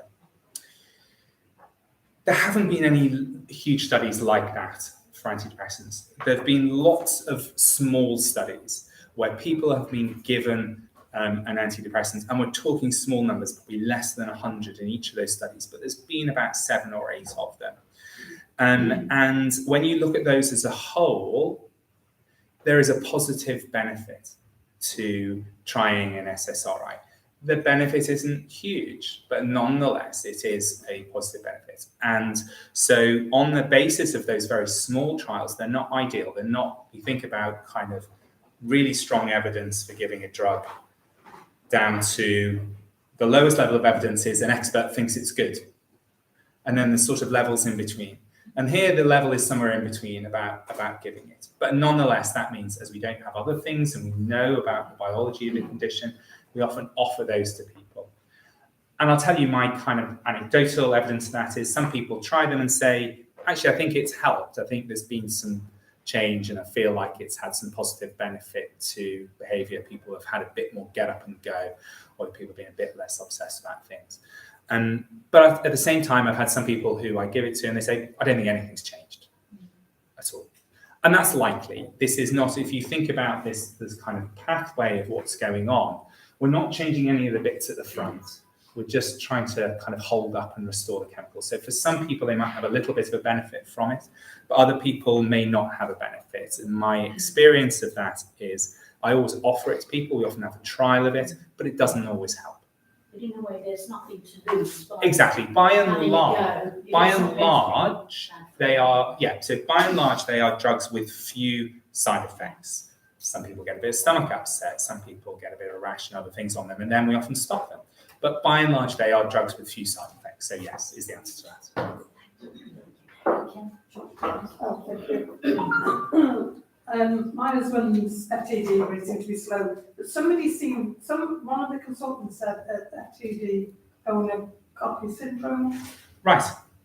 Yeah, so that's a complex question. So there appear to be a group of people who are mainly men, and mainly men in their 60s and sometimes into their 70s, who develop symptoms that look exactly like frontotemporal dementia, but it doesn't change in the same way. It changes extremely slowly over time, sometimes over 10, 20, 30, 40 years. And we don't understand that very well. So we don't understand whether that's just an extremely slowly changing degenerative condition, or whether it's not even a degenerative condition, whether it's just a condition that for some reason people develop a late life behavioral change. And this is where we come into that complex question around kind of psychiatric and developmental disorders. And some people theorize that at least for some people with this condition, and it's got different names, but some people call it this complex name, an FTD phenocopy syndrome. And maybe for some people, actually, they've always had a form of autism, and then for some reason it's kind of got worse or decompensated in late life, or maybe it's something else. So it's probably a mixture of different conditions that we don't understand very well. But the one thing it does, by and large, mean is that the prognosis is in some ways better. It's often a much slower condition. Often people live a very long time with that illness compared to normal kind of standard behavioural variant FTD. But it's something, lots of active research, lots of stuff we don't understand very well. Thank you. Hello. Hi, back to genetics. Yes. My husband was diagnosed with behavioural variant FTD in December 2014. He's the second youngest of 9 children, and I spoke to his aunt, Professor Fox, in 2015, and was saying because nobody else had got any symptoms, the chances of it being genetic were very tiny. However, in December last year, my husband's Scottish, we live in England, we didn't have a lot of contact with his family. I got told his sister had been diagnosed with multiple neuron disease with FTD. So we were shook to our core for so many years we thought there wasn't a genetic. Do you think that could be? Happy to talk to you during the break. The answer to that is, of course, yes. These are 2 extremely rare conditions. The chances of 2 people, it's 2 siblings, is it? Yeah. Chances of 2 siblings both having FTD and it not being genetic is probably small. Yeah. I think in 2015, we had a different policy. So we know more about this now than we did. And definitely my policy has changed. My clinical practice has changed based on research. That's the point of doing research. You know, you're all involved, lots of you are involved in our research, and we've understood more over the years. We didn't used to talk about genetic testing as frequently as we did to people because we didn't know as much about it. And so I also, back in 2015, would not necessarily have offered genetic testing at the time, whereas now I would have perhaps had a different conversation with you because we now know much, 7 years on, we know much more about things. And exactly, I think for the reason you describe, which is we just, we don't know. And so we always offer it, people don't always take it up. But happy to talk to you about it in the break. Who's next?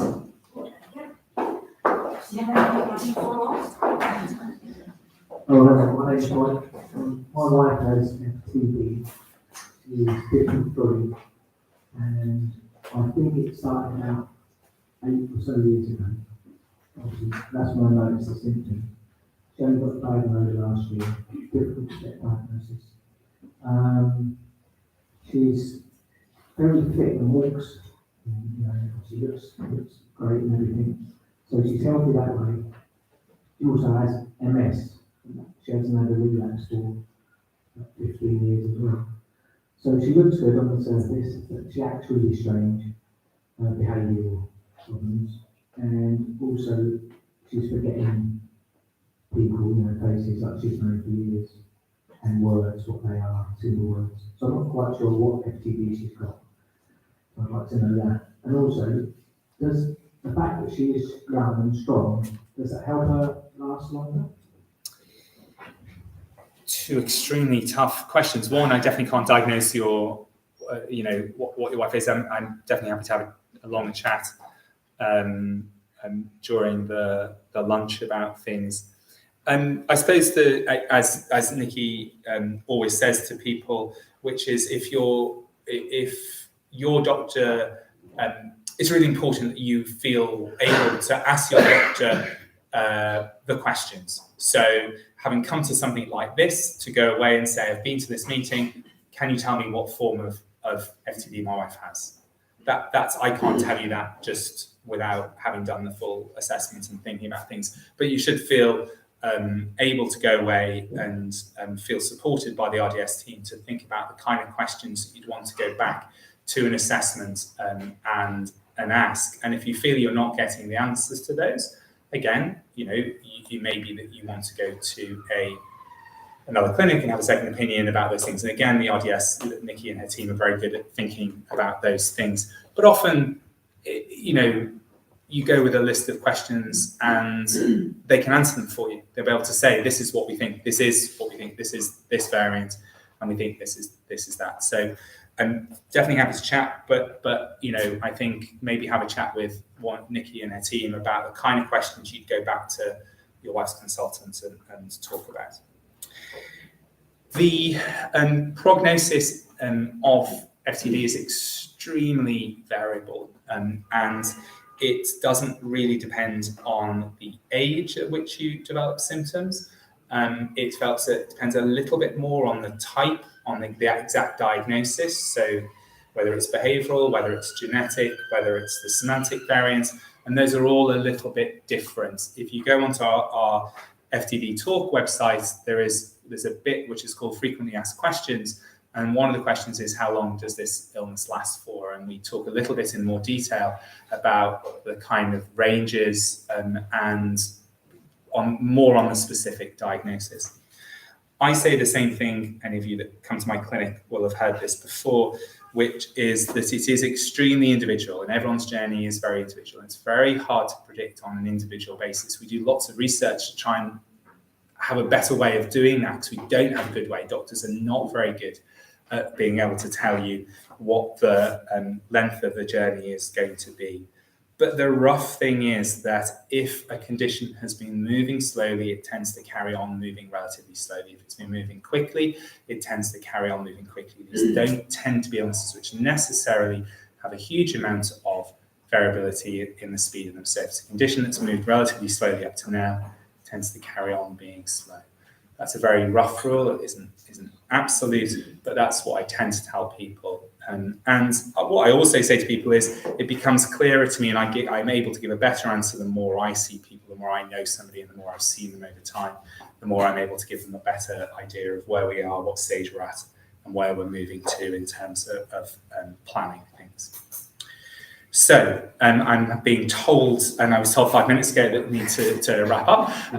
So we'll wrap up. All the team are around for questions. So we're going to move on to Paul, and Josh, who are going to talk to us about poetry and online interventions, but we'll be around for further questions.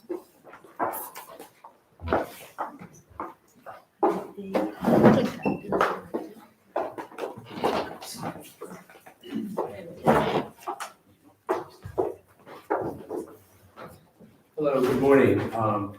My name is Paul Camic, and you've received information about the poetry component of the RDS support study in the via email.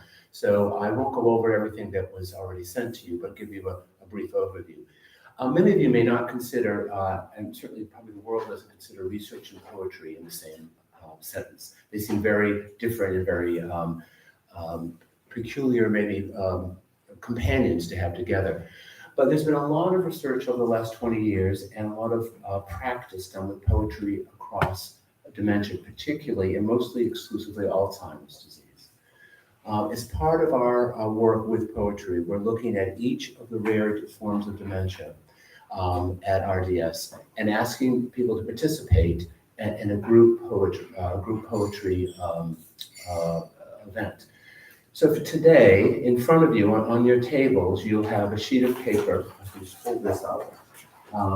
That says on the top of it, FTD Support Group 6 July Community Poetry Research Project. If you could have a look at that, and there's pens at the table, if you can have a look at that and answer one or two of the questions. Now, this is voluntary, and there is no pressure at all to participate. If you choose not to, that's fine. It's also completely confidential. We'll take your words, we'll collect them today, and those words will go to our facilitating poet, Lawrence Wilson, who's an experienced poet, who's been working with us for the last 3 years, and also has had a family member in the past with vascular dementia. So he has personal experience as well with dementias. But he will take your words and create a poem, a group poem. And because this is a very large group, it might be 2 poems. Okay. I want to say that most poets create a poem with their voice only, and they're the authors. But this isn't the case in this situation. He only uses your words. He might have a connecting word of the or and, or if a tense needs to change, but it's your words that he puts into a poetic form. And once that's done, he explains his poetic process, and that gets sent back to you. So you will receive a poem of your words, an explanation of his process, and your original words. At the end of the year, all RDS members will receive a collection of poetry from the 8 RDS groups. And this is the 6th one that we've done. We'll be finishing up in October, and then hopefully by Christmas time, you'll each receive that. When you receive the poem in the email, there'll also be a link to a brief questionnaire, and it really is very brief, about your experience of reading the poem and listening to the poem, because he's also going to record it. So you get a written form and a verbal form. Okay.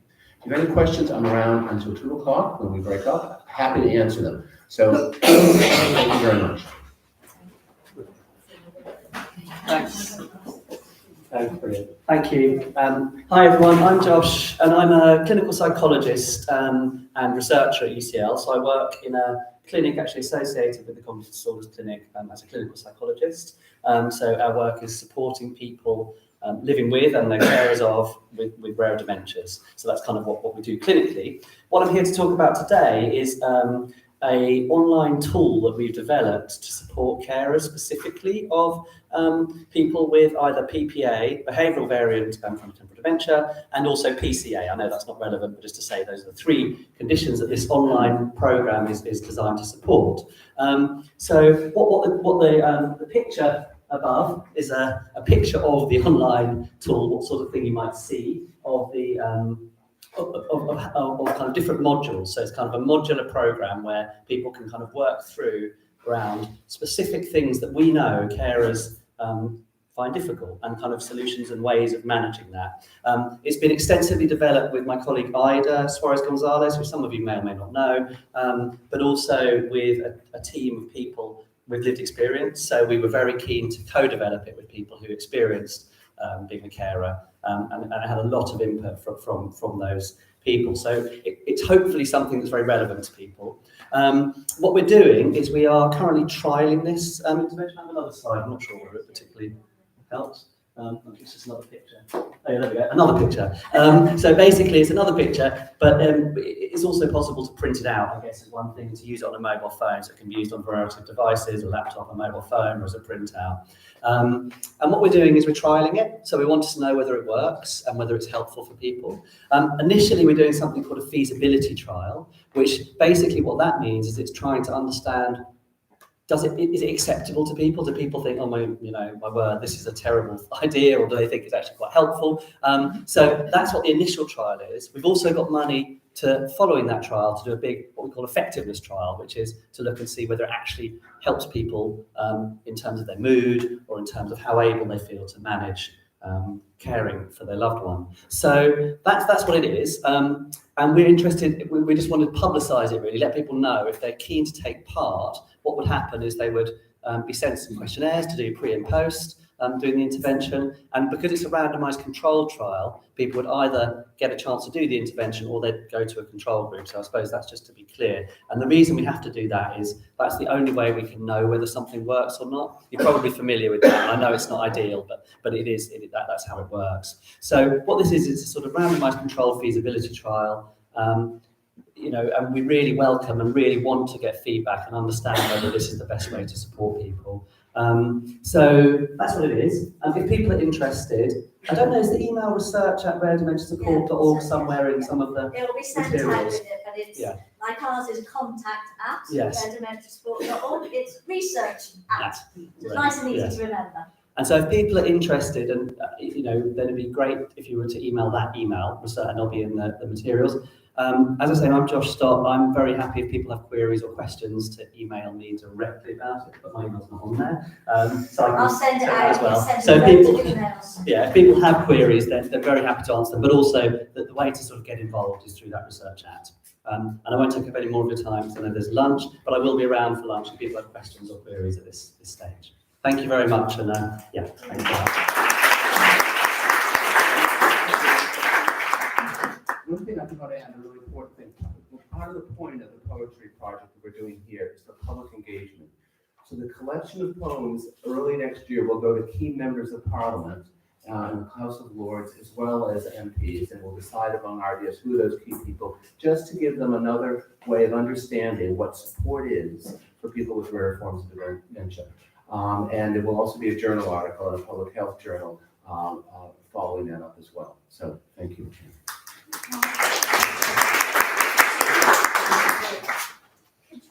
The people that are online, they got an email so they can actually get their response to the poetry project online.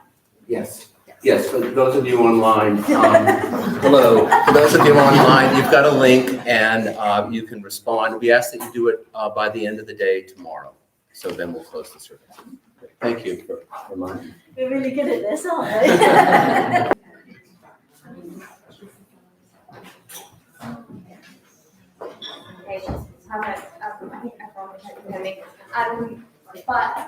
I'm Sophie, and I'm here today to give you a very brief update on the kind of research we're doing.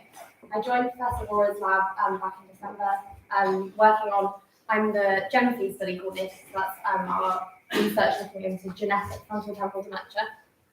But I'm going to give you an overview of all the research we've been doing in the last couple of years, the stuff that we're hoping to try and get up and running again, as well as a very brief update on trials. So for those of you who haven't taken part in our research, I thought I'd give you a very brief overview of the kind of things you do if you come in for a day in research. So you come to the centre, that's the ECR, that's the Queen Square, so it's just around the corner from there. And you'd usually spend 1 to 2 days with us, so from 9 to 5, so it's quite a long, intense day. But you'd have these kind of tests done, so you get some cognitive tests, that include memory, language, processing tests, usually done with a psychologist. You'd also have some brain scans, which include MRIs usually. You'd have some blood samples done, some urine samples done, and some people do decide to have a lumbar puncture. So that's the spinal fluids. And so that's what you do if you come in for what's new in our research. So since the pandemic, we've tried to move a lot of our paper questionnaires online. So we're doing this using a site called Lime Survey. So rather than having to come in and fill out questionnaires on some paper, we can just send you a link via an email, which makes it really easy. Another thing that we're doing is we're introducing some more clinical and cognitive tests. And I'll go into this in more detail in a bit, but one of the more exciting things I think that we're doing is that we're hopefully going to try in the next couple of months to use Fitbits in some of our testing. And also we're continuously developing psychological support for those with FTD, specifically designed for those with FTD and families as well. So a project that my team have been working really hard on recently in the last year or so is this study called the Early Detection of Frontotemporal Dementia. Now, or otherwise known as EDOF, so if you hear me say EDOF, that's what that means. But we're actually currently running this in our genetic research, but the idea is that hopefully this will be applicable to all research in the future as well. And as you can see, it says digital biomarkers. So essentially what we're trying to do is figure out and find changes as early as possible, so biomarkers. We're trying to use this using technology. So here's quite a broad overview of the kind of things we're doing. But you can see around the edge of the circle the kind of areas that we're measuring. So we're measuring cognition, which I'm going to go into in a bit more detail in a second. We're looking at language, so something called canary speech, to analyse your speech. Activity, so that's the Fitbits I was talking about, and also some motor function. So in terms of cognition, the kind of things that we're starting to do in this study, there's 3 things here, and they're all part of one project done by my colleague Rianne in her PhD. The first one is an app called Ignite, and it's run on an iPad. So you can do this from home, you just download the app, and it's lots of different cognitive tests. It should take about 25 minutes to do. It means that you hopefully eventually don't have to come into the centre to have these cognitive tests done with a psychologist. There's also mobile eye tracking that you can see in the middle. At the moment, we use eye tracking to look at cognition that doesn't require movement or language, which is often affected in FTD. But at the moment, you have to come into the centre. There's quite a big setup. You have to spend a couple of hours doing it with us. And so my team have been developing this thing called mobile eye tracking. And as you can see, it's hopefully going to be able to be run on a singular laptop and at this small device that can track your eye movements, which hopefully means it's quicker and you can do it from home.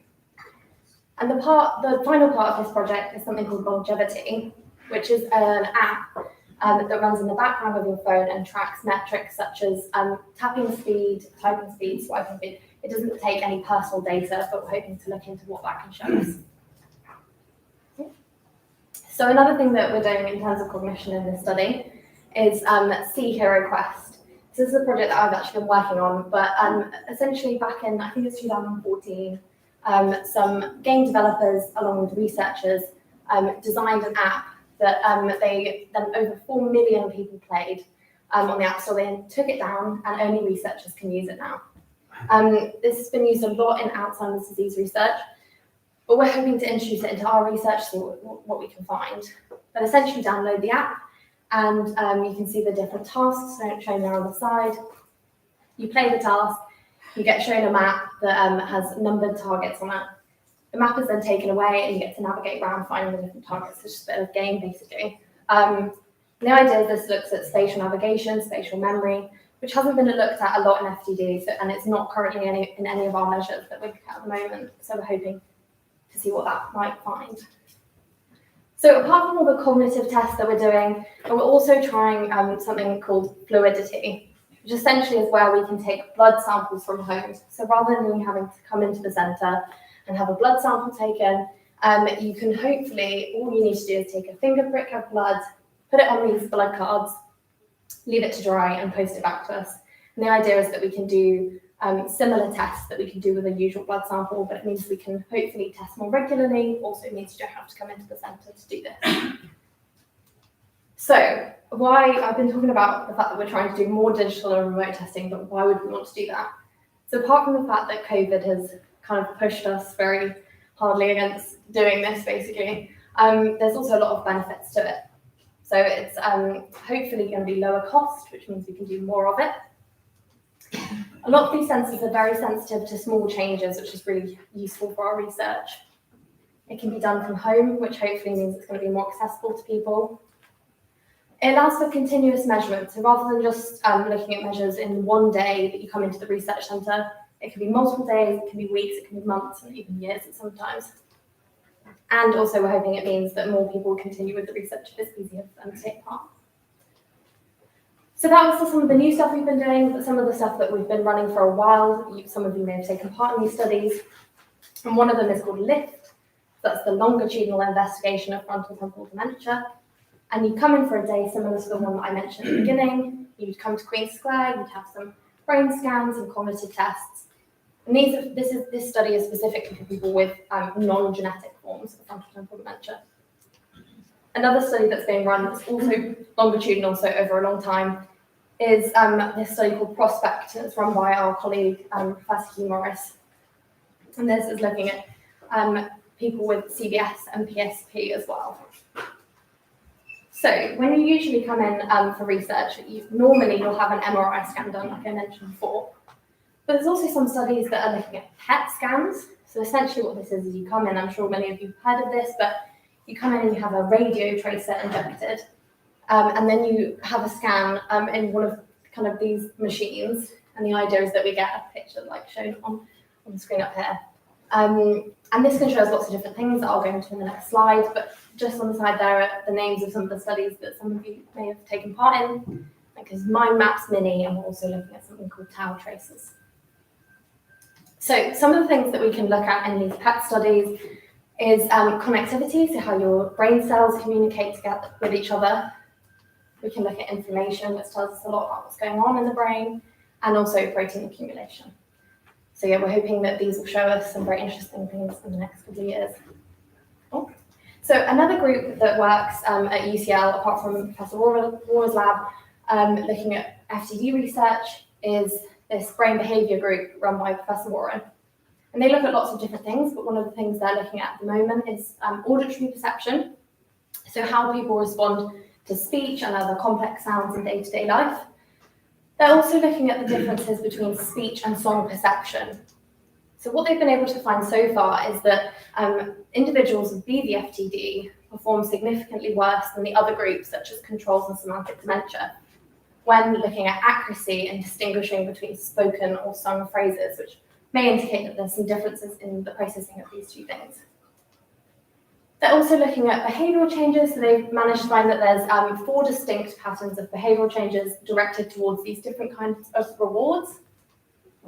And lots of this research is ongoing, but some of their new research includes looking at sleep, because lots of people's accounts have shown that this has been affected in FTD. And they're also looking at music as an intervention, which is very exciting. But if you want to know any more information about any of their work in particular, please, you can contact my colleague Jess with the email spot on the screen, which you can send out the slides so the email will be there. So that's some of the research we've been doing, but I thought I'd give a very brief highlights. So COVID has obviously unfortunately stopped a lot of this research, but we're really trying to get them up and going again. But despite COVID, as an example, our genetic study, so it's called GEMFI, has recruited over 1,300 participants worldwide now, with over 58 publications. Here are just some papers that have been published, but you can find a full list on our website that Professor Rohrer mentioned earlier, or you can always feel free to email us and we can send you more information. So we're hoping that a lot of this research will eventually lead into and inform clinical trials, but I'll give a very, very brief overview of what's happening at the moment. So these 3 companies on the screen are currently running trials into the genetic form of FTD. And also Professor Morris, that I mentioned earlier, is also running a few trials. We're hoping that in the next few years we'll show positive results and that more and more trials will open up in both genetic and non-genetic forms of FTD. But if you want any more information, there's more information on our website, but also feel free to email us. So going forward, we're hoping to collaborate with more sites worldwide and share our data and share our research. We're hoping to continue recruiting into research studies, so if anyone's interested in taking part or knows anyone that might be, feel free to email us. And we're also hoping that there'll be more opening up of clinical trials in the future. We're also going to continue researching into all of the different areas that we look into, so it's quite a broad range of things. And as I said, you can find out more on our website about those specific things. So where can you find more information? Professor Rohrer mentioned our website. You can find fact sheets, you can look at our blog, and you can also find more information about where to find support. Always contact us at gemfi@ucl.ac.uk. It's run by our team, so we can always respond to any questions you have. And as Professor Rohrer said, we also have social media, so if you wanted a bit more regular update on what we're doing, you can always follow us at FTD Talk. So apart from research, what else are we doing? So we take part in this thing called Pint of Science, and essentially it's where researchers present their work to members of the public in a pub setting. And the idea about this is that it opens up the conversation. It means that people can engage more in research, ask any questions they might have. And we've taken part in this for quite a while now, so it's like a very enjoyable experience. And we always like to do a lot of fundraising. two members of my team that you may have met, Lucy and Imogen, running the marathon this year. And I've popped their QR codes up so you can visit their fundraising page if you're interested in reading more about it. That's raising money for the National Brain Appeal. So thank you to everyone for coming today. Thank you for everyone who's taken part in our research. And obviously a big thank you to my team.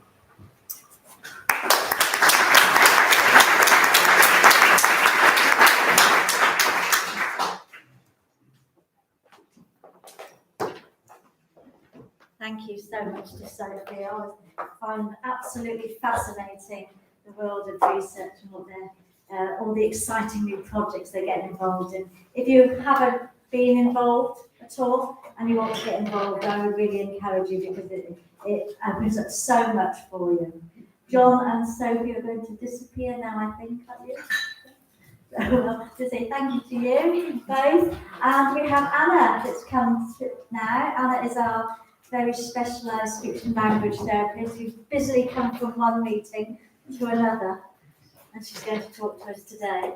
I'm actually a consultant speech. Oh, she's a consultant speech therapist. Sorry. Yeah, please do. Yeah. Thank you so much for having me. Oh, you've got the camera there. Oh, a clicker. Lovely. Thank you. So lovely to meet you all. My name is Anna. I have been a speech and language therapist for exactly 20 years, working clinically, always, throughout that entire time. And I've worked clinically in the UK and overseas, and I specialised in working with people with rare dementias. But I know I'm a little bit less usual, and there aren't heaps of speech therapists that do this. But we're changing that. We're supporting speech therapists, and I work at the National Hospital, and we are creating a bit of a hub to support local speech therapists and see people where we are. Okay, so I might know some of you, and in fact, I definitely know some of you, but I also do research as well. So I'm going to present to you, though, today. I'm going to present to you a bit of a whistle-stop tour of what we do. And I'm doing that because, in my experience, I often meet people, and people say, well, I didn't even know what speech therapists did in this area. Or somebody once said to me, you know, the idea of speech therapy sounds great, sounds like going into a sweet shop. I know that everything's going to be delicious, but I'm not sure. It's like going into a sweet shop with a blindfold on because I don't really know what you do. So I thought I could tell you what we do today, okay? So what I'm going to flag, though, is when I talk about dementia, I often don't talk about it in terms of Alzheimer's or frontotemporal dementia. It's quite difficult to understand, right? All these jargonistic medical terms. But what we do know is that when we meet people with different types of dementia, they present with different areas of difficulty that are often impacting on their lives. So sometimes I talk about it as certain dementias being led by memory problems. So memory being the most difficult thing. Of course, that's what, you know, most of us know of as dementia. Of course, with frontotemporal dementia, we know that behaviour is kind of the leading symptom. Within frontotemporal dementia, there are some types of frontotemporal dementia where language can be the leading symptom. And then there are other types of dementia. I've mentioned memory-led, there are also visuospatial-led dementias. But I would say in general, as a speech therapist, the people who get referred to me most are those with language difficulties, and people often get referred to me because they report they've got word-finding difficulties. This might sound familiar, it happens to everyone once in a blue moon, but this happens more and more often. However, we do know that we would call those people primary progressive aphasia, so where language is the leading symptom. But we know that for many people with behaviour-led dementias, so more frontotemporal dementias, that people might experience language difficulties, and aphasia is the medical term. Aphasia means language difficulty, essentially. It comes from the Greek. But lots of people present with secondary aphasia. So it might not be the first symptom, the most significant one, but they might have a set of other symptoms, and aphasia or language difficulties might be one of those, all right? So I do actually see people with lots of different types of dementia, including frontotemporal dementia. And I'm just wanting to give you a bit more of an overview, because it's not quite so simple. It's not just word finding difficulties that I mean when we talk about language. When somebody has difficulties with speech, language and communication, if I'm looking at their language from a kind of more technical point of view, I might be looking at their speech and their ability to form sounds with their articulatory muscles. Are the instructions arriving okay? I might be looking at whether they can understand words. Sometimes people develop difficulties with understanding and using words. So I had, it's not unusual I'm speaking to somebody recently and said, how many siblings have you got? And he said, what's a sibling? Okay, so that knowledge of the word's meaning is becoming more difficult. And for some people, that can also be grammar. They might know what words mean, but actually the grammatical formations that allow them to hold those together becomes more tricky. I've mentioned speech control, but I didn't actually talk about word forms. So for some people, and this is probably the most common thing that we all experience, and you say, oh, that word's on the tip of the tongue, right? You know what you want to say, you can't quite find the words in your mental filing cabinet. And that's what I mean by trouble accessing word forms. Okay, so we might see all of those things. I should add, and I will in a minute, and I'm going to say this repeatedly, it's much more important to me how this impacts everyday life, though. Because people don't arrive at my office and say, I have problems with grammar in sentences. They come to my office and say, I'll give you some examples of what they say. So I'm going to illustrate what happens in speech and language therapy by introducing you to a few kind of fictional people to illustrate the journey that people might go on. So I'm going to introduce Mr. M. This is really similar to the kind of people that I meet. It's not unusual that people have been diagnosed with something else, maybe anxiety or depression or something else before they come to see us. And they've been referred to a memory disorders clinic or a cognitive disorders clinic or a cerebral brain clinic. There's one in Manchester that does the same as we do, just got a different title. And the question mark there can be, so I'm at the National Hospital, I work in the diagnostic clinic. So I work with Professor Rohrer, and I would sit with Professor Rohrer, and if there is somebody who's got a language difficulty, we sit together and try and work the puzzle out. What is happening for this person? So my role might be to look at the person's speech, language, and communication to really understand where their areas of difficulty are. Okay, and in this case, what's also important for Mr. M is he's working as a builder. He owns his own business, and he really wants to keep doing that. And interestingly, this isn't unusual, he's tried to get around it already by making his own word lists. So often people try, you've been living with this for years, people try and compensate in lots of different ways. And that can be really helpful for us to know about. Is that me? No, I think it's builders outside. Okay, I can, yeah, Sorry. okay. That's all right. I can hear a kind of. You're not hearing things. No, You're not no. hearing things. Okay. Thank you. So what we might do is we might start off when I do my assessment. Professor Rohrer and I both will want to talk to the person about what they're experiencing. We also talk to the people around them, because often, particularly frontotemporal dementia, the person says, "Oh, I'm actually all right," but the relatives say, "Oh, he definitely or she definitely has occasional problems and I just don't know what he's saying, or he can't think of the word." And so it's really helpful to find out from the people around the person as well. And I actually have a conversation. Often that's the best evidence. Actually meet someone and have a chat. Then I know exactly what's happening. But and in that chat, I might do some assessments. So I'll ask them questions, might show them some pictures. This is what we call the kind of more formal assessment. So I might show them pictures, see what they understand at a single word level, at a sentence level. I might get them to write something and read something. I might look at the muscles of their lip and tongue and mouth, listen to their voice as well. So actually work out what's happening at each level of speech and language. And that will help me understand their difficulties and inform their diagnosis. But I always emphasize here that these assessments can be really difficult to do and to watch as a family member. But what I'm looking for, also the person's strengths. Because as a speech and language therapist, I'm trying to identify things I can see that we can use in therapy to help get around things, okay? So I think that's also worth adding here. So I also will find out where that person is in their disease journey. You know, are they at the beginning, at the middle, at the end? Because there's different things that might help at different parts of people's disease journey. And I don't just mean that in terms of how long you've lived with it. I mean that in terms of how you feel about it.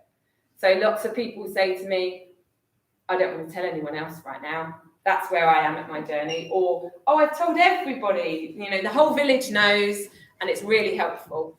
So it depends where people are. And I also ask them, I talk to them. I mentioned this before, because I said people don't come to my office and say, I can't say nouns, particularly pronouns or, you know, proper nouns. They come and they say, what can, you know, partners often say, what can I do to help my wife, partner, husband, mum, dad? They say, I just want to keep working. Mr. M said that to me. He just wanted to be able to keep working for a bit longer as a builder in his own business. I love reading to my grandchildren. I want to spend time with my family. I want to go and see the Northern Lights. That's what somebody said to me recently. I really just want to be able to go to the pub and keep doing that. That's all I want to do. Other people don't understand what can we do. And this might sound particularly familiar. I'm just really lonely and frustrated. Okay? And so part of my job isn't saying, right, I'm going to help you articulate words precisely. Part of my job is looking at all of these things. How are you getting on communicating with friends and family and loved ones? And I tend to talk about therapy in 3 kind of groups. So I'm going to talk now about what we actually do, right? Because this often can be a bit of a mystery. But we tend to group it into 3 things. And, you know, and I'm going to give you an analogy here. If you've broken your leg, you probably have some physio, some exercises to strengthen your leg. You probably have a walking stick as well. And you probably not take the stairs, you take a ramp and a lift, okay? We do all of those things. So we do exercises. We try and practice, if you're interested in that, we try and practice words and sentences. We try and give you strategies to get around the problem, okay? We often, as I mentioned, people often have started doing these because they've been living with this, and I find that's really useful, and I might just tweak it and say, oh, maybe do it slightly more this way. Or I might say, having worked with lots of people, I might say, oh, I've collected strategies, often from people. This is often from practice, not from research evidence. And I'm stressing here, there isn't heaps of research evidence in this area. So a lot of what I suggest comes from lived experience, hearing what other people have done. And I can say, oh, I worked with Mr. Jones, and you might like to try this. And Mrs. Smith did X, and, you know, John did Y, and then I can share those ideas. And then I also don't just work with the person, I work with the people around them. And I suspect many of you here are the people around them. And I often find those people say, I try and help, I'm doing my best. I think this is the right way to do a conversation, but I'm not sure. And that's often what I do a lot of, is saying, okay, well, let's work out what works for you and your family in a conversation, okay? So I often work with the people around the person as well. And I'm going to give you some examples of that. So Mr. M, he was a builder, and he needed to be able to talk to his colleagues and request tools, and you know, from the top of the ladder, he was a carpenter. And so what we did is we took photos of all his tools, and he would practice them. So he'd make a kind of photo flashcards, but they were personally relevant because they were his tools that he used in everyday life. And I would always stress, if you're going to do any kind of practice, then we know with this disease, it needs to be personally relevant. It's no point in me teaching somebody about the birds in the south of France, the names of all of them. That's probably not relevant to most people. But for this gentleman, being able to say the names of tools was really important in his job at that point. And actually knowing what they did. So we'd say the name and we link it to the meaning and the speech sounds, okay? But this is a therapy that needs to be practiced we call it, if this was a medicine, I'd give it in small doses frequently. So a bit like if you're a footballer or a musician, you need to do your scales, your drills, you need to do it all the time to maintain it, okay? This isn't everyone's cup of tea. I suspect many of you in here will be saying, yeah, no, my relative wouldn't do that, I wouldn't do that. But it is an option. It's one of the more evidence-based options. Okay, there's lots of research done. We know that this practice can maintain words for longer.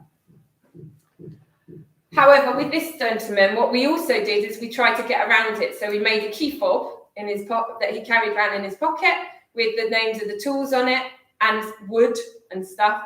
And when he went into B&Q, he'd take it in and he'd say, I need hardwood, I don't know, I'm not very good.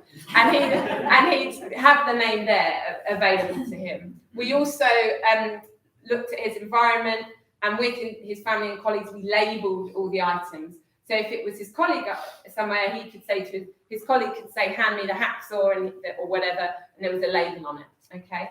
So really enhancing the environment to provide him with as much information as possible. So that was him. Everybody is different. This is another example. I'm just trying to show you a variety of interventions. We don't do the same with everybody. We tailor this to what people need. Mrs. P. This is a lady who has non-fluent variant PPA, primary progressive aphasia. She has a language-led PPA.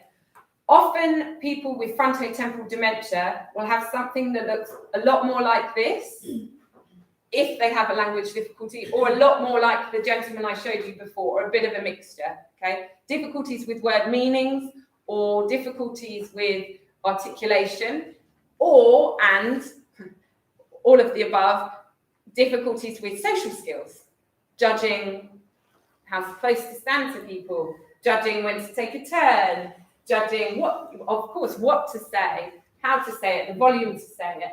Okay, so I'm going to come to social skills in a minute and conversation, but I'm going to talk about this person first.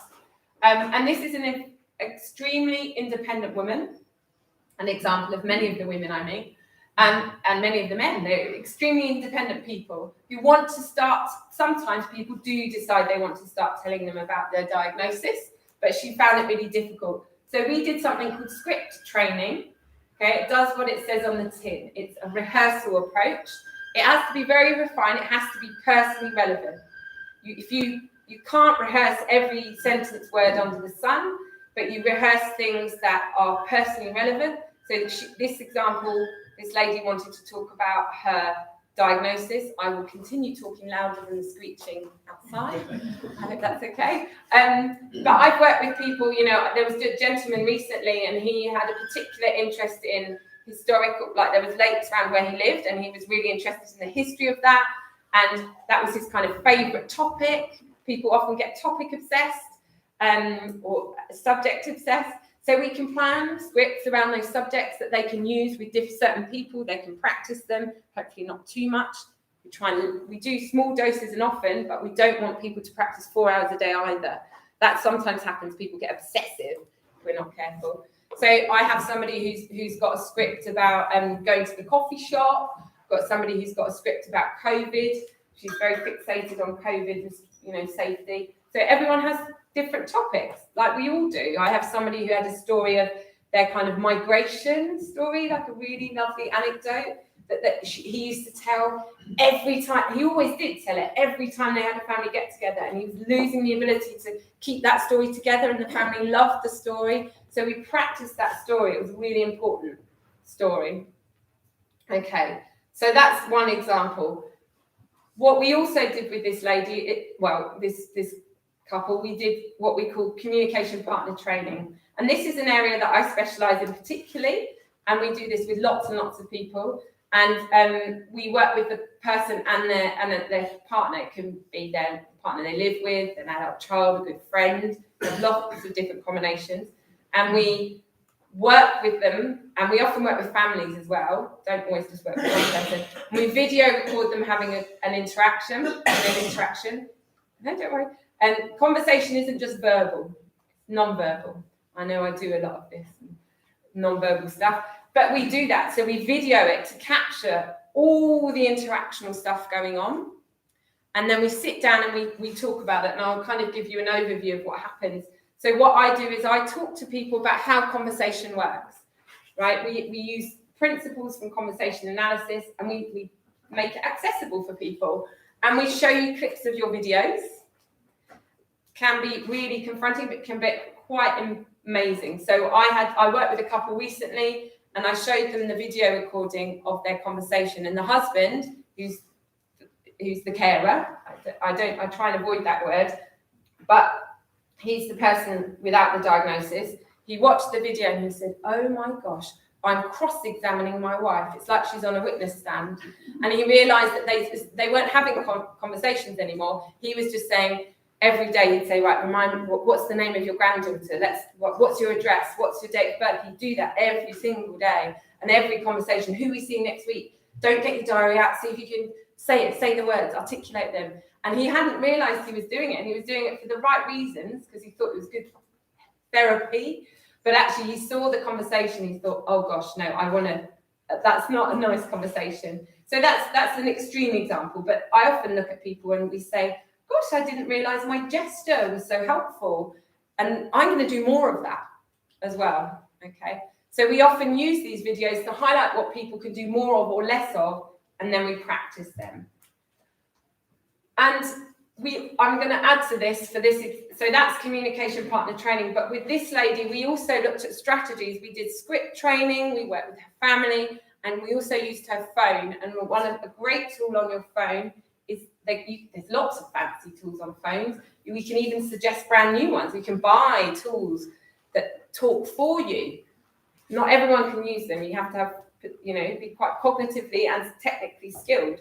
But often just a photo app can be fantastic. This is a photo from my phone.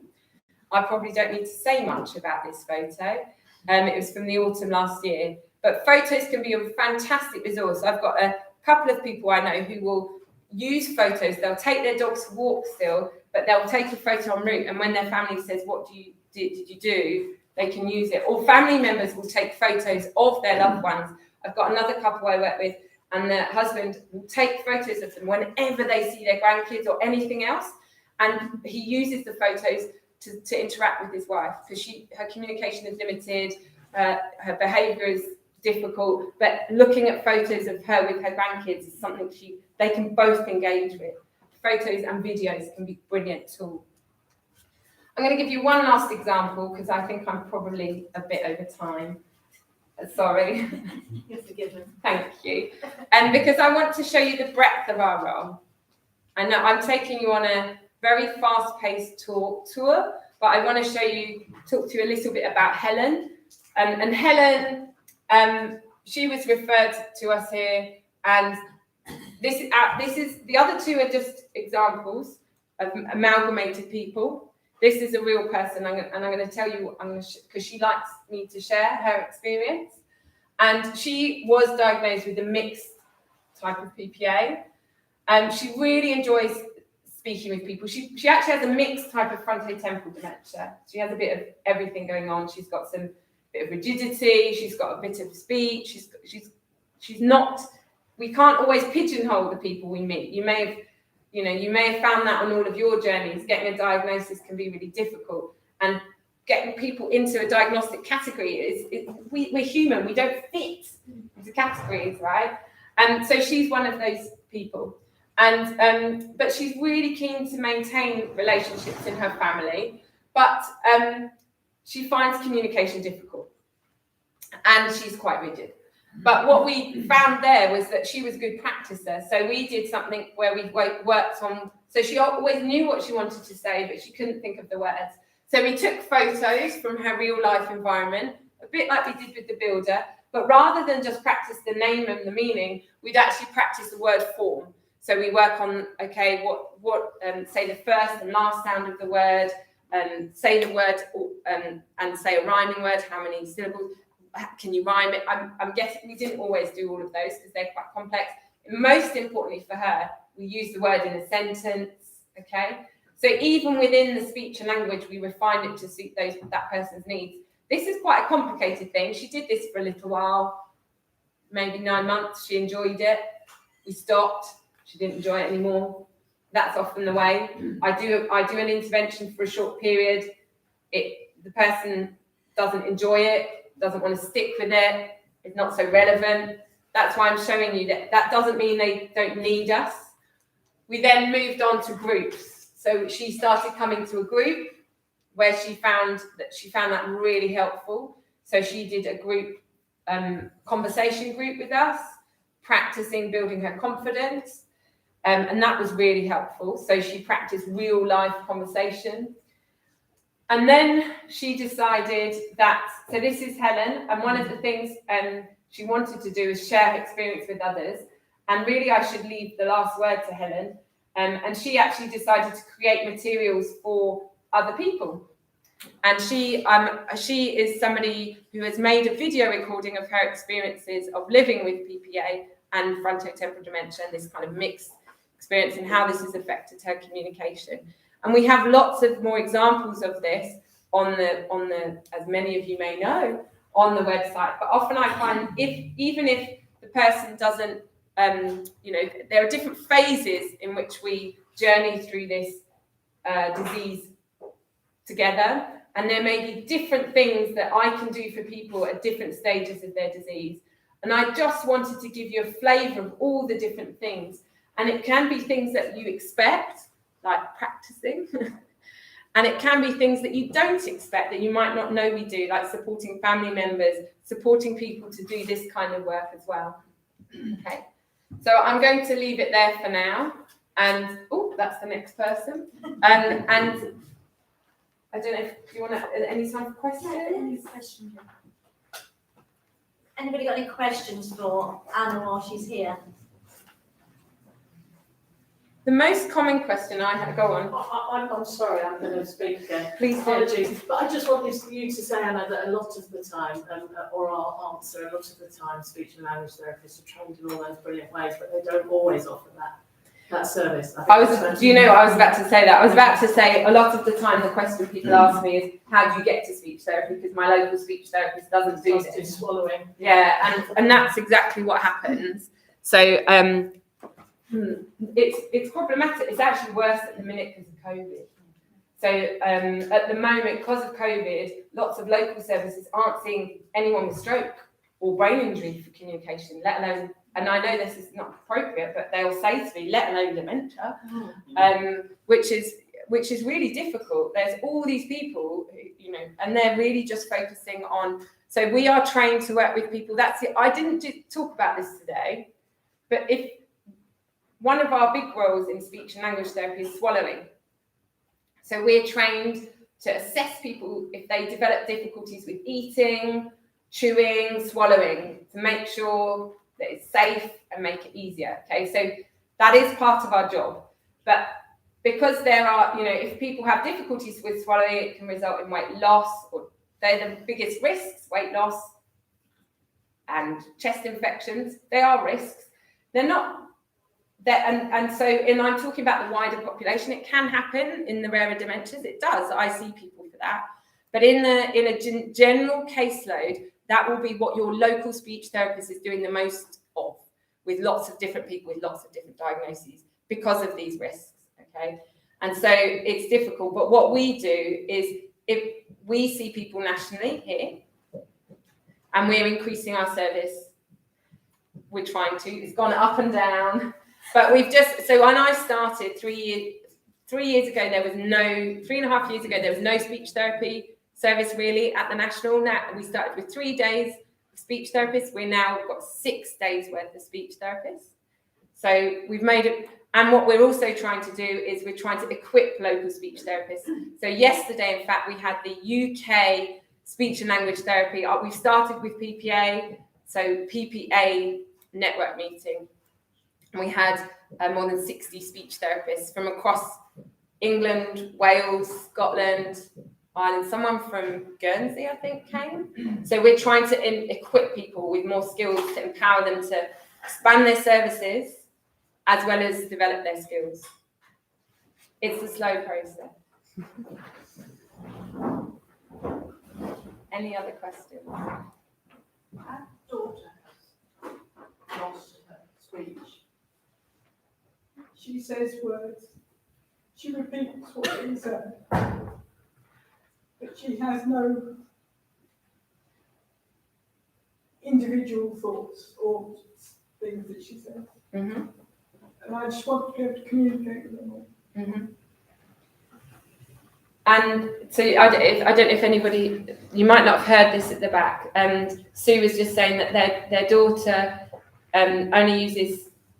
will often repeat back single words. So we call that echolalia, so literally echoing your words, maybe the last word in a sentence or something.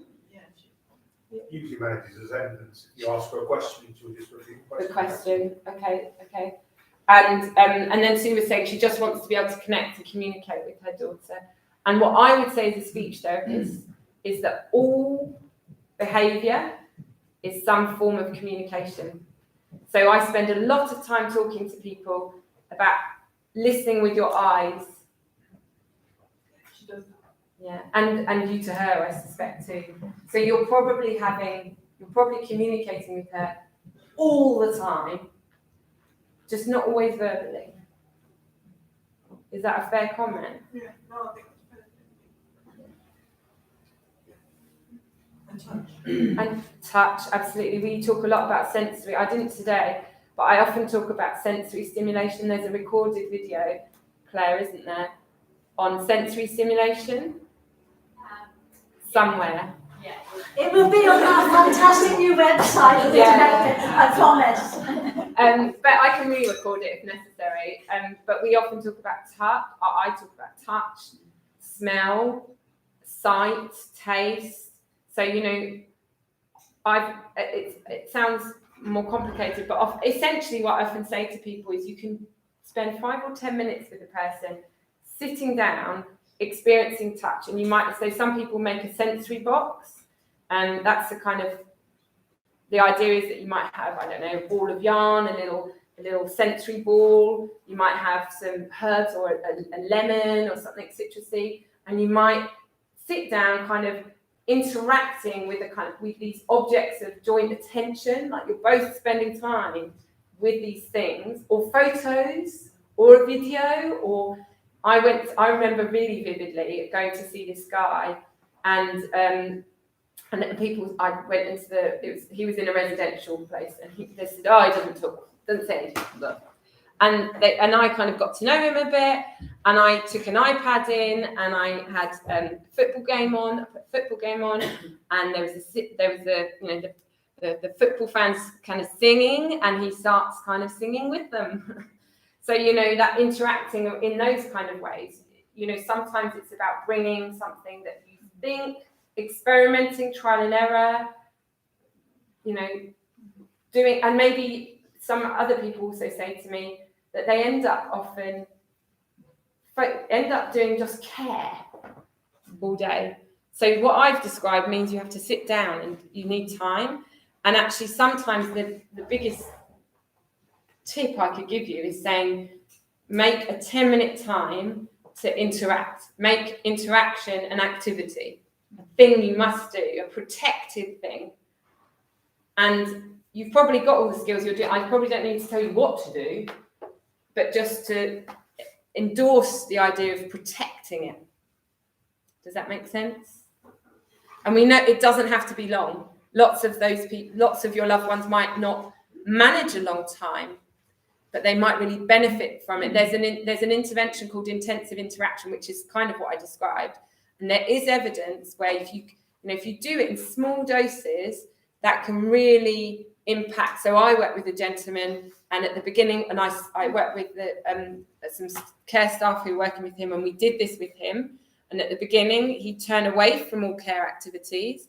And by the end of doing this sensory work, he started turning to the same staff members. and help, like not helping, but not resisting care. So and he would start, his facial expressions changed. He vocalized to his name, and they realized what they didn't do was spend time. They just did care.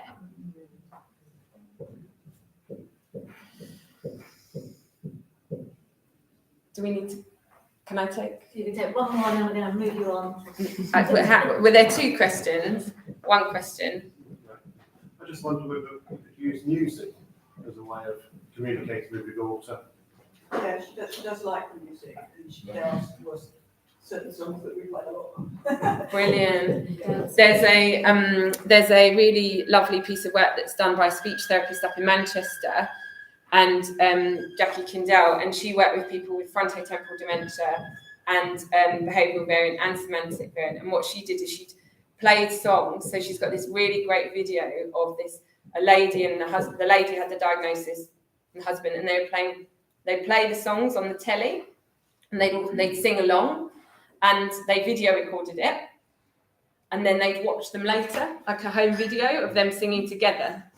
And then they'd interact around it even more. Does that make sense? But what the great thing was this was a person who was quite adynamic, really flat, didn't initiate at all. And you put Lady in Red on, it was a personally relevant song. It had been their, I think, wedding song, their song.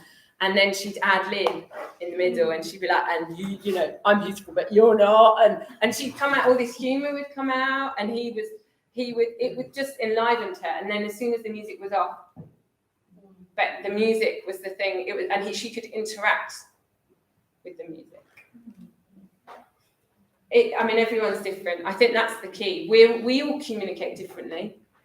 I'm sure there are people here who'd say, like me, that they're chatterboxes and not quite forward. And there's other people here who would say, no, I'm more the listener. And there's other people who say I'm very serious, or other people who say I'm the joker. We all communicate differently.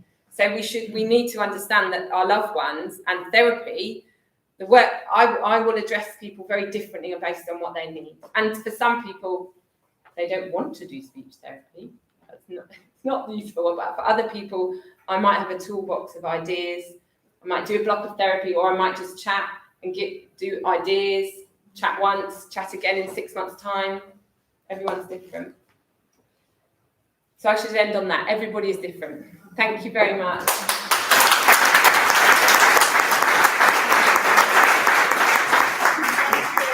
you. The lovely Anna Volkmer. We're back to there, darling. There you go.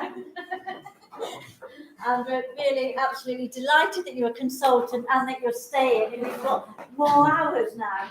We've been on tenterhooks for a long time with that. We really, really have.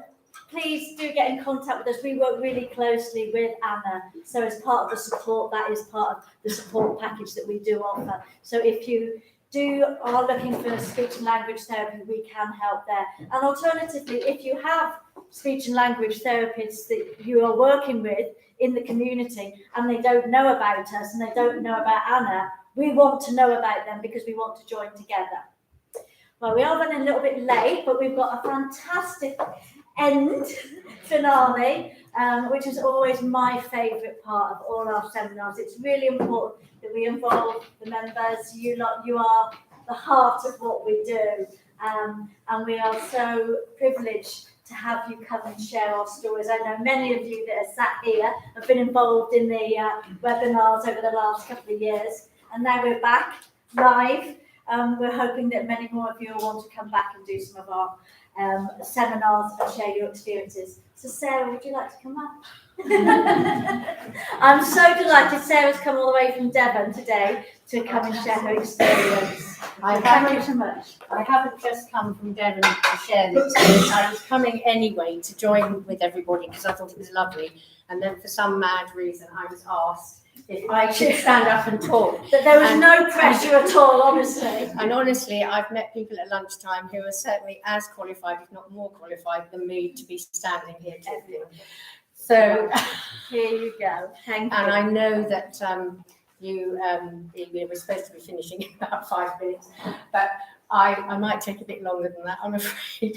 I've just got notes down here so that I don't ramble on too long and try and make some pertinent points, but I might go off a tangent. You might have to control me and make sure I stick to the point of it. Anyway, yes, so my experience with dementia is my partner Mike, who was diagnosed with PPA, specifically the semantic variant, in 2013. Although he was diagnosed in 2013, he showed signs quite a while before that he'd got some problems, and also the diagnosis actually took like over a year, which I'm sure a lot of people are familiar with. First of all, he was diagnosed with Alzheimer's, which obviously was incorrect diagnosis. The first thing we noticed was that he used to be an avid bird watcher and an encyclopedia of knowledge of all the birds of the world.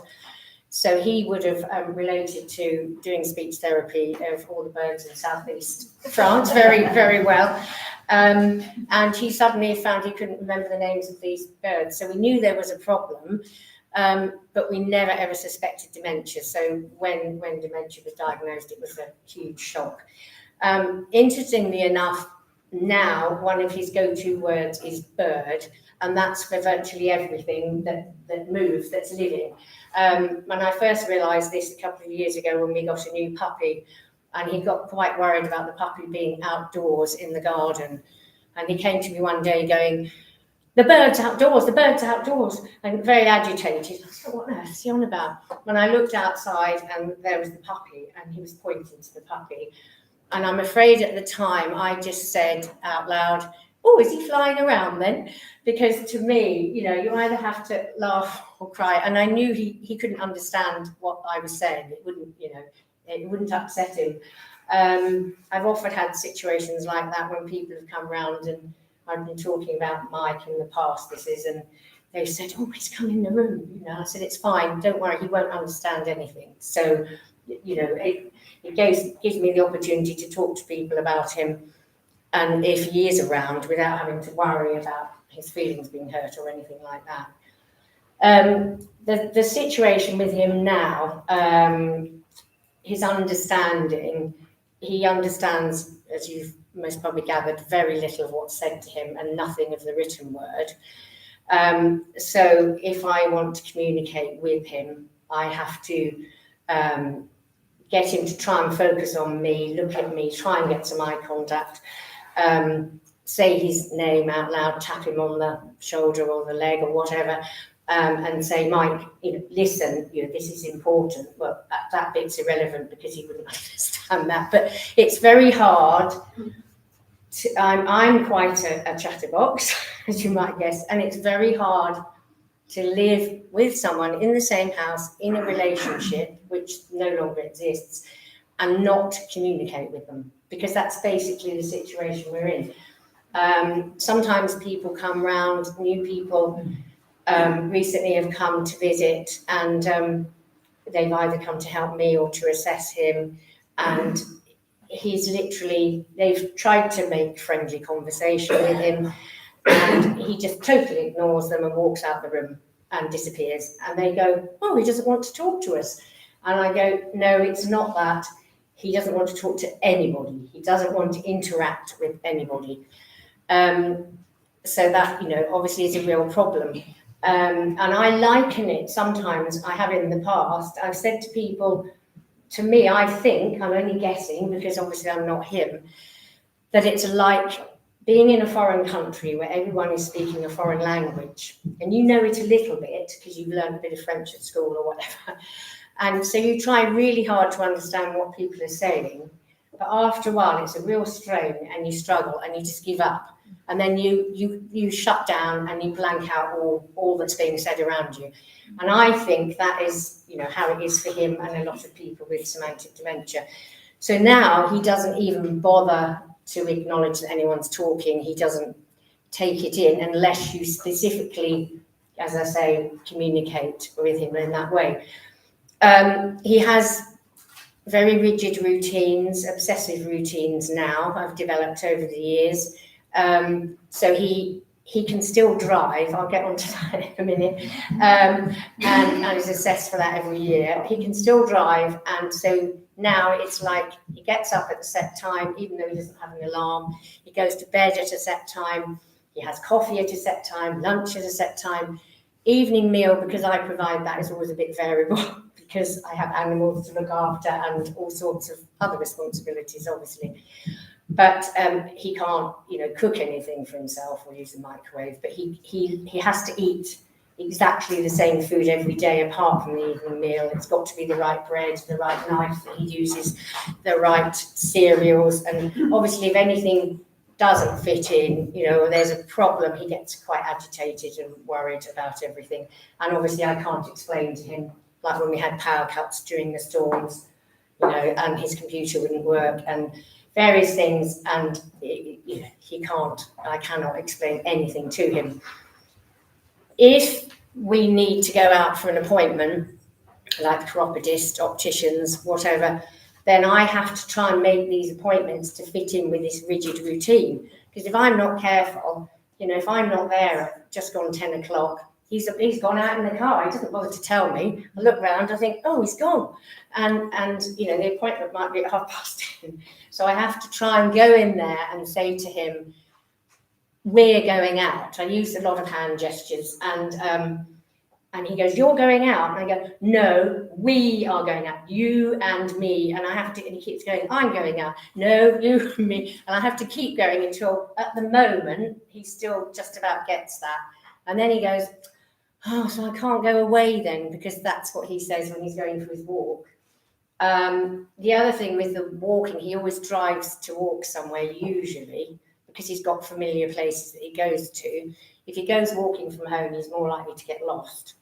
And we've sort of got a bit of a system now. If I'm trying to communicate with him, if something's in his head already, so he's told me he's going out for a walk, I've got a chance of being able to, get some understanding there.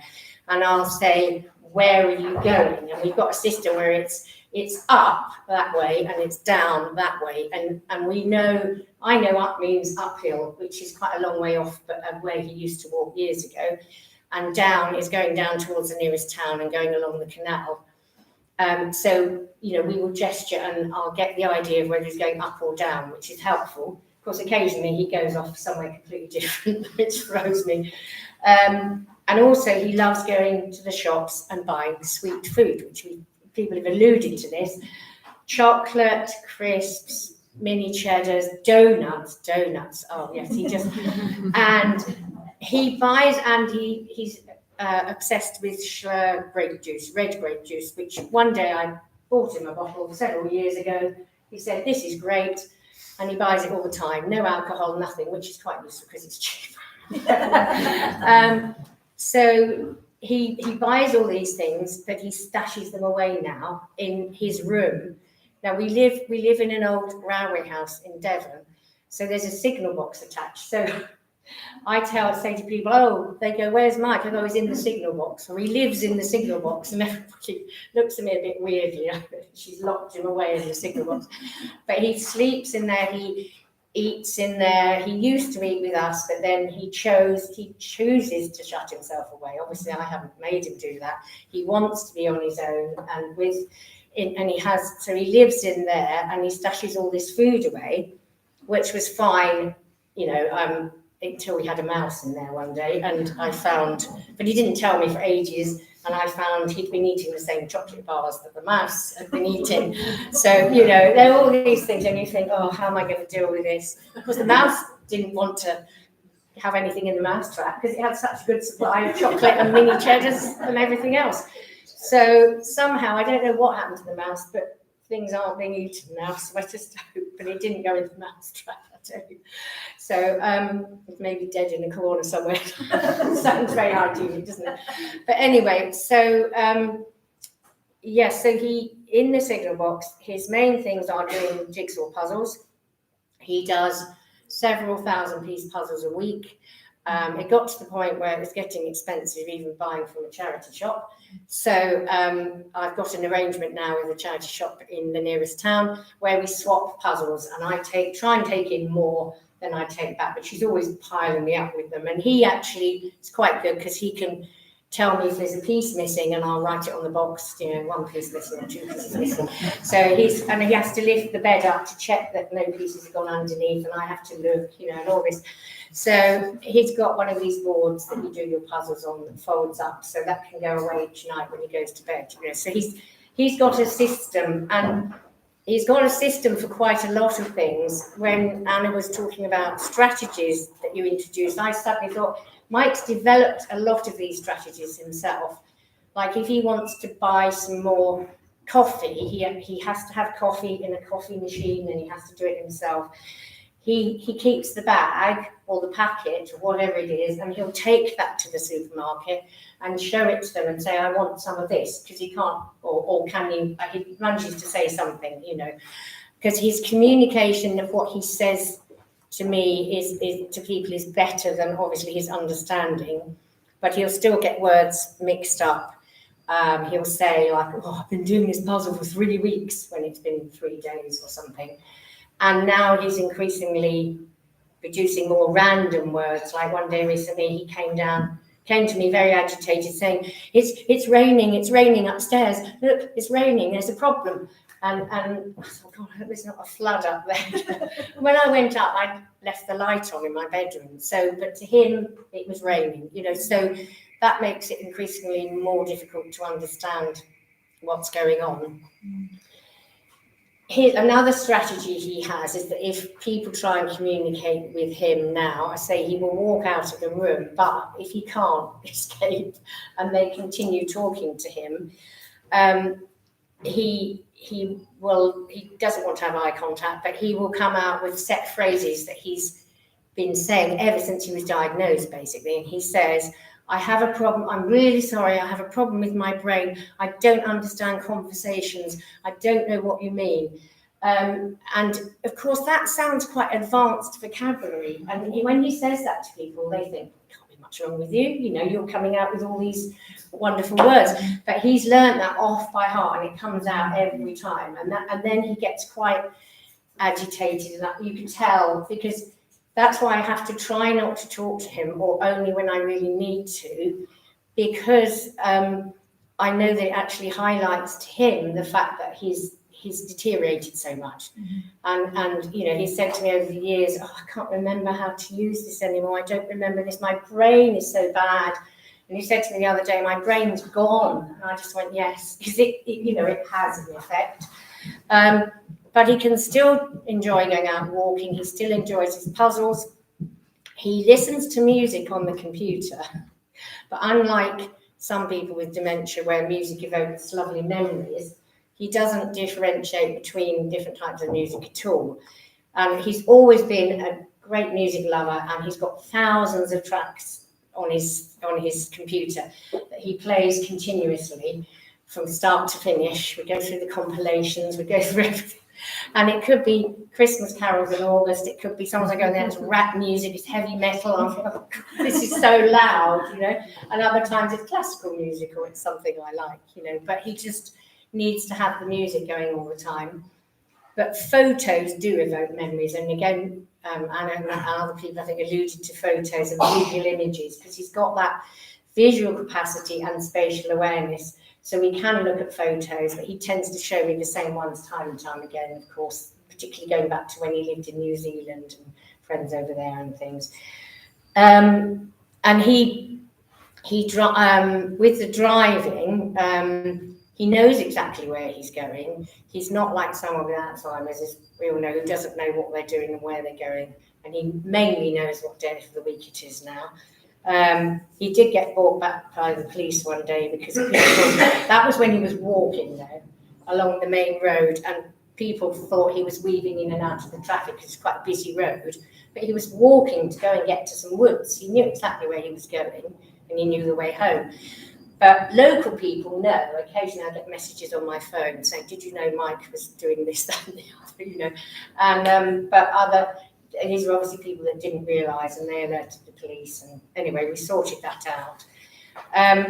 But I feel that because he's so limited in what he can enjoy doing in his life, that it's very important that I allow him to have this independence, to be able to go out at the moment, drive and go walking, go to the shops, buy what he wants. He still uses his card. He goes through the checkouts, the automatic checkouts. He doesn't have to talk to anyone, doesn't understand contactless, but he remembers his PIN because he's been doing it for years.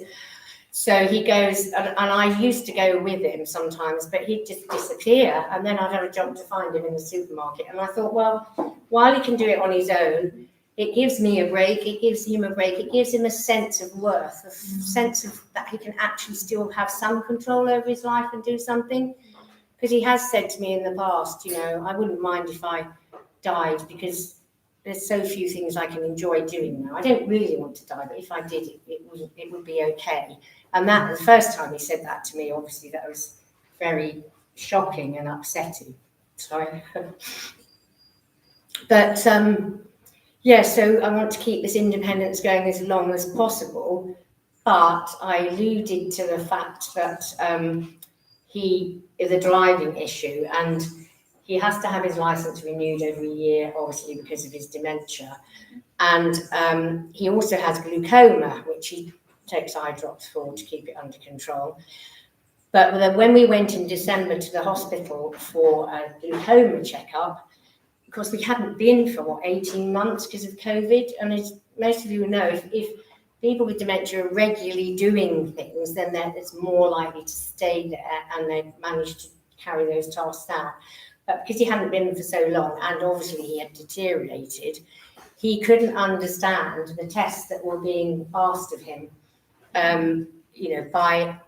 for the glaucoma checkups. And he actually was quite agitated, and it was a long thing. We were there for several hours, and the sort of coup de grace was the consultant saying at the end, every time we went into someone, they said, "What's your date of birth?" And I answered for him because obviously he doesn't know what they're talking about.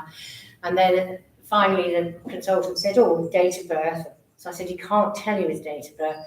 And then he said, "Can't tell you his date of birth, but he can drive."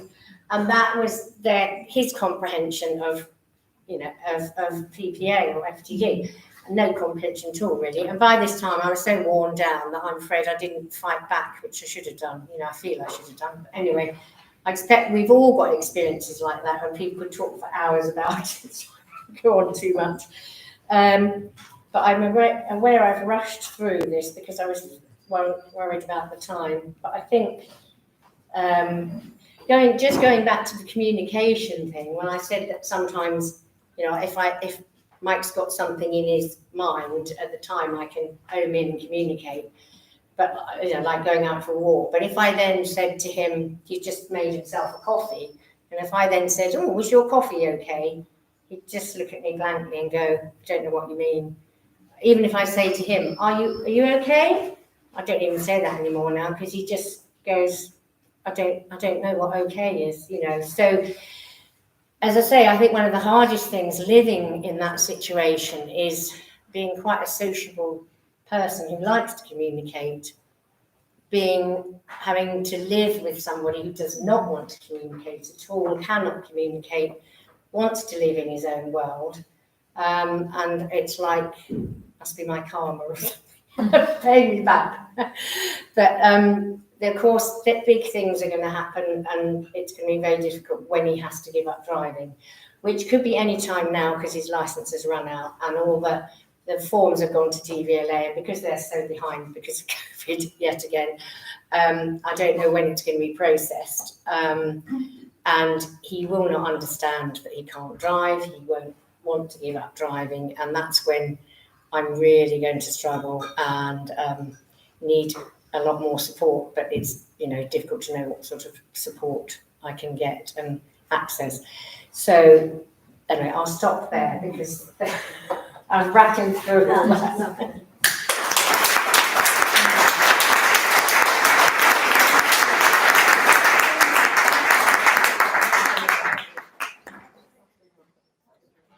Anybody have any questions before we go for some questions? I'm sure there will be some.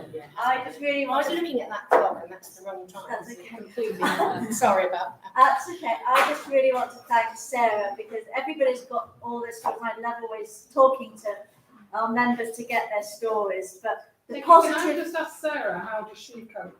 How does she manage this? Because we all talk about our partners or our patients, but nobody talks about how we cope. Well, that is the difficulty, and it was only in the last year or so that I think I've started saying I can't cope, I need help. Someone was saying about the first thing is to look after yourself. I have counselling, which I had because I had a bereavement, family bereavement a year or so ago, and that sort of tipped me over the edge. So I have counselling fairly regularly now. I've cut it down, and I have chiropractor to help me physically because I do so much physical stuff with animals and sorting the house out and everything, and try and do yoga on Zoom.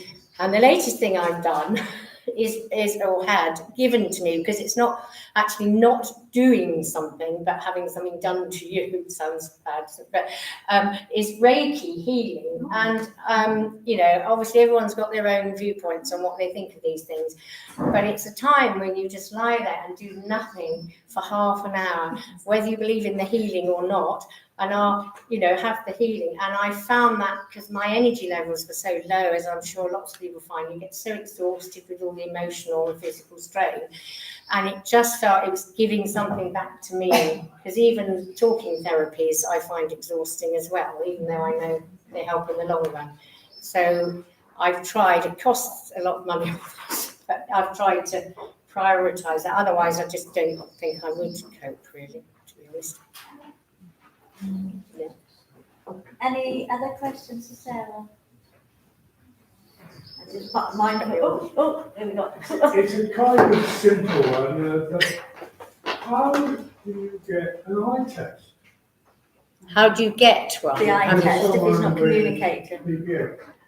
Yes. I've had an eye test for 3 years. Because last time I went to the optician, said, well, say those letters. Yes. I had no idea. Well, he does still recognise a lot of the letters. He kept his capacity to understand numbers a lot longer, but he does actually have some. And we went to a local optician just for an ordinary eye test, and I spoke to the person on reception, and just to remind them, even though they know about his dementia, and she said, "Oh, do you want me to tell the optician?" And I thought, well, of course I do. That's the whole idea. But it was sort of like, I think they need to ask permission to be able to give the information over.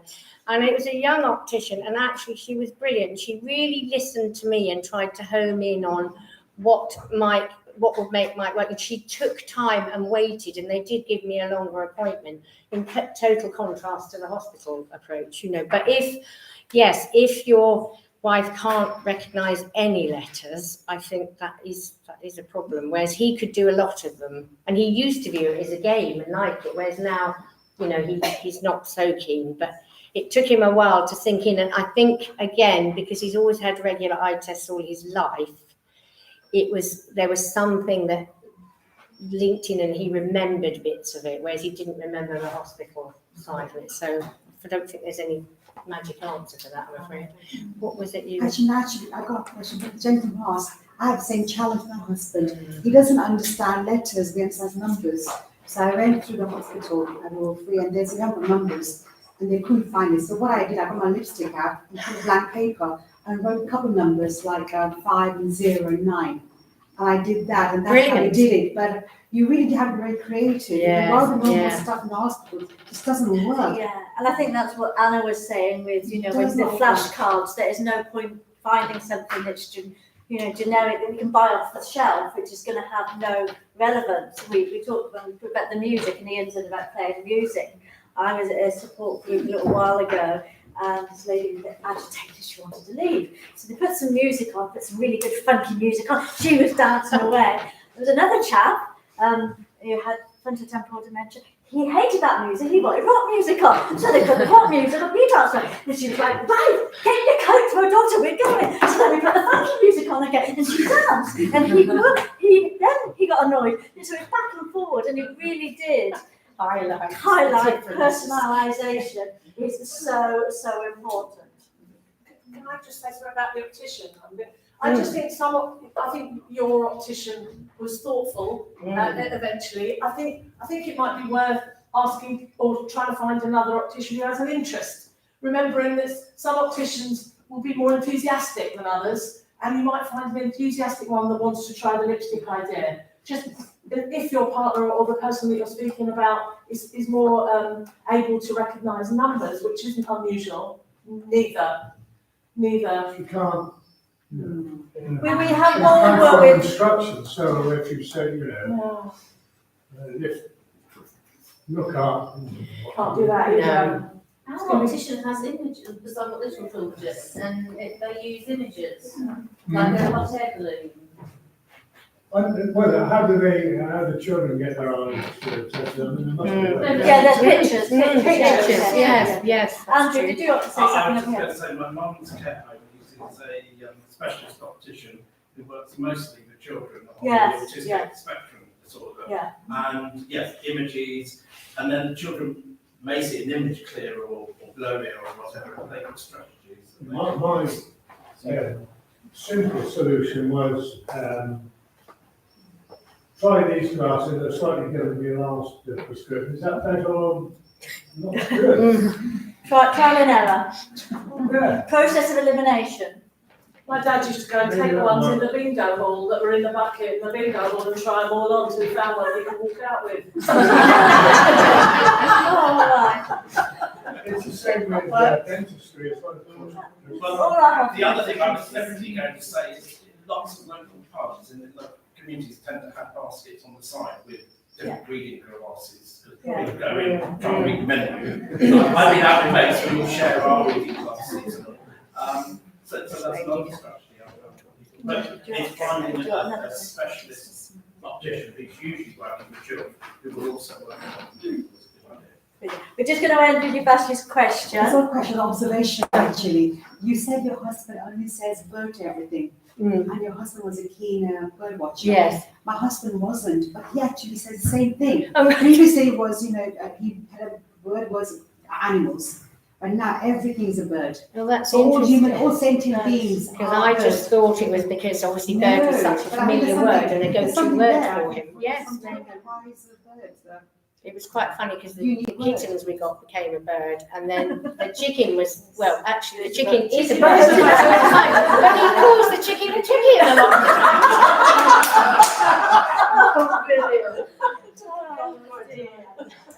Sarah, thank you so much. I mean, it's always so uplifting. It was fantastic.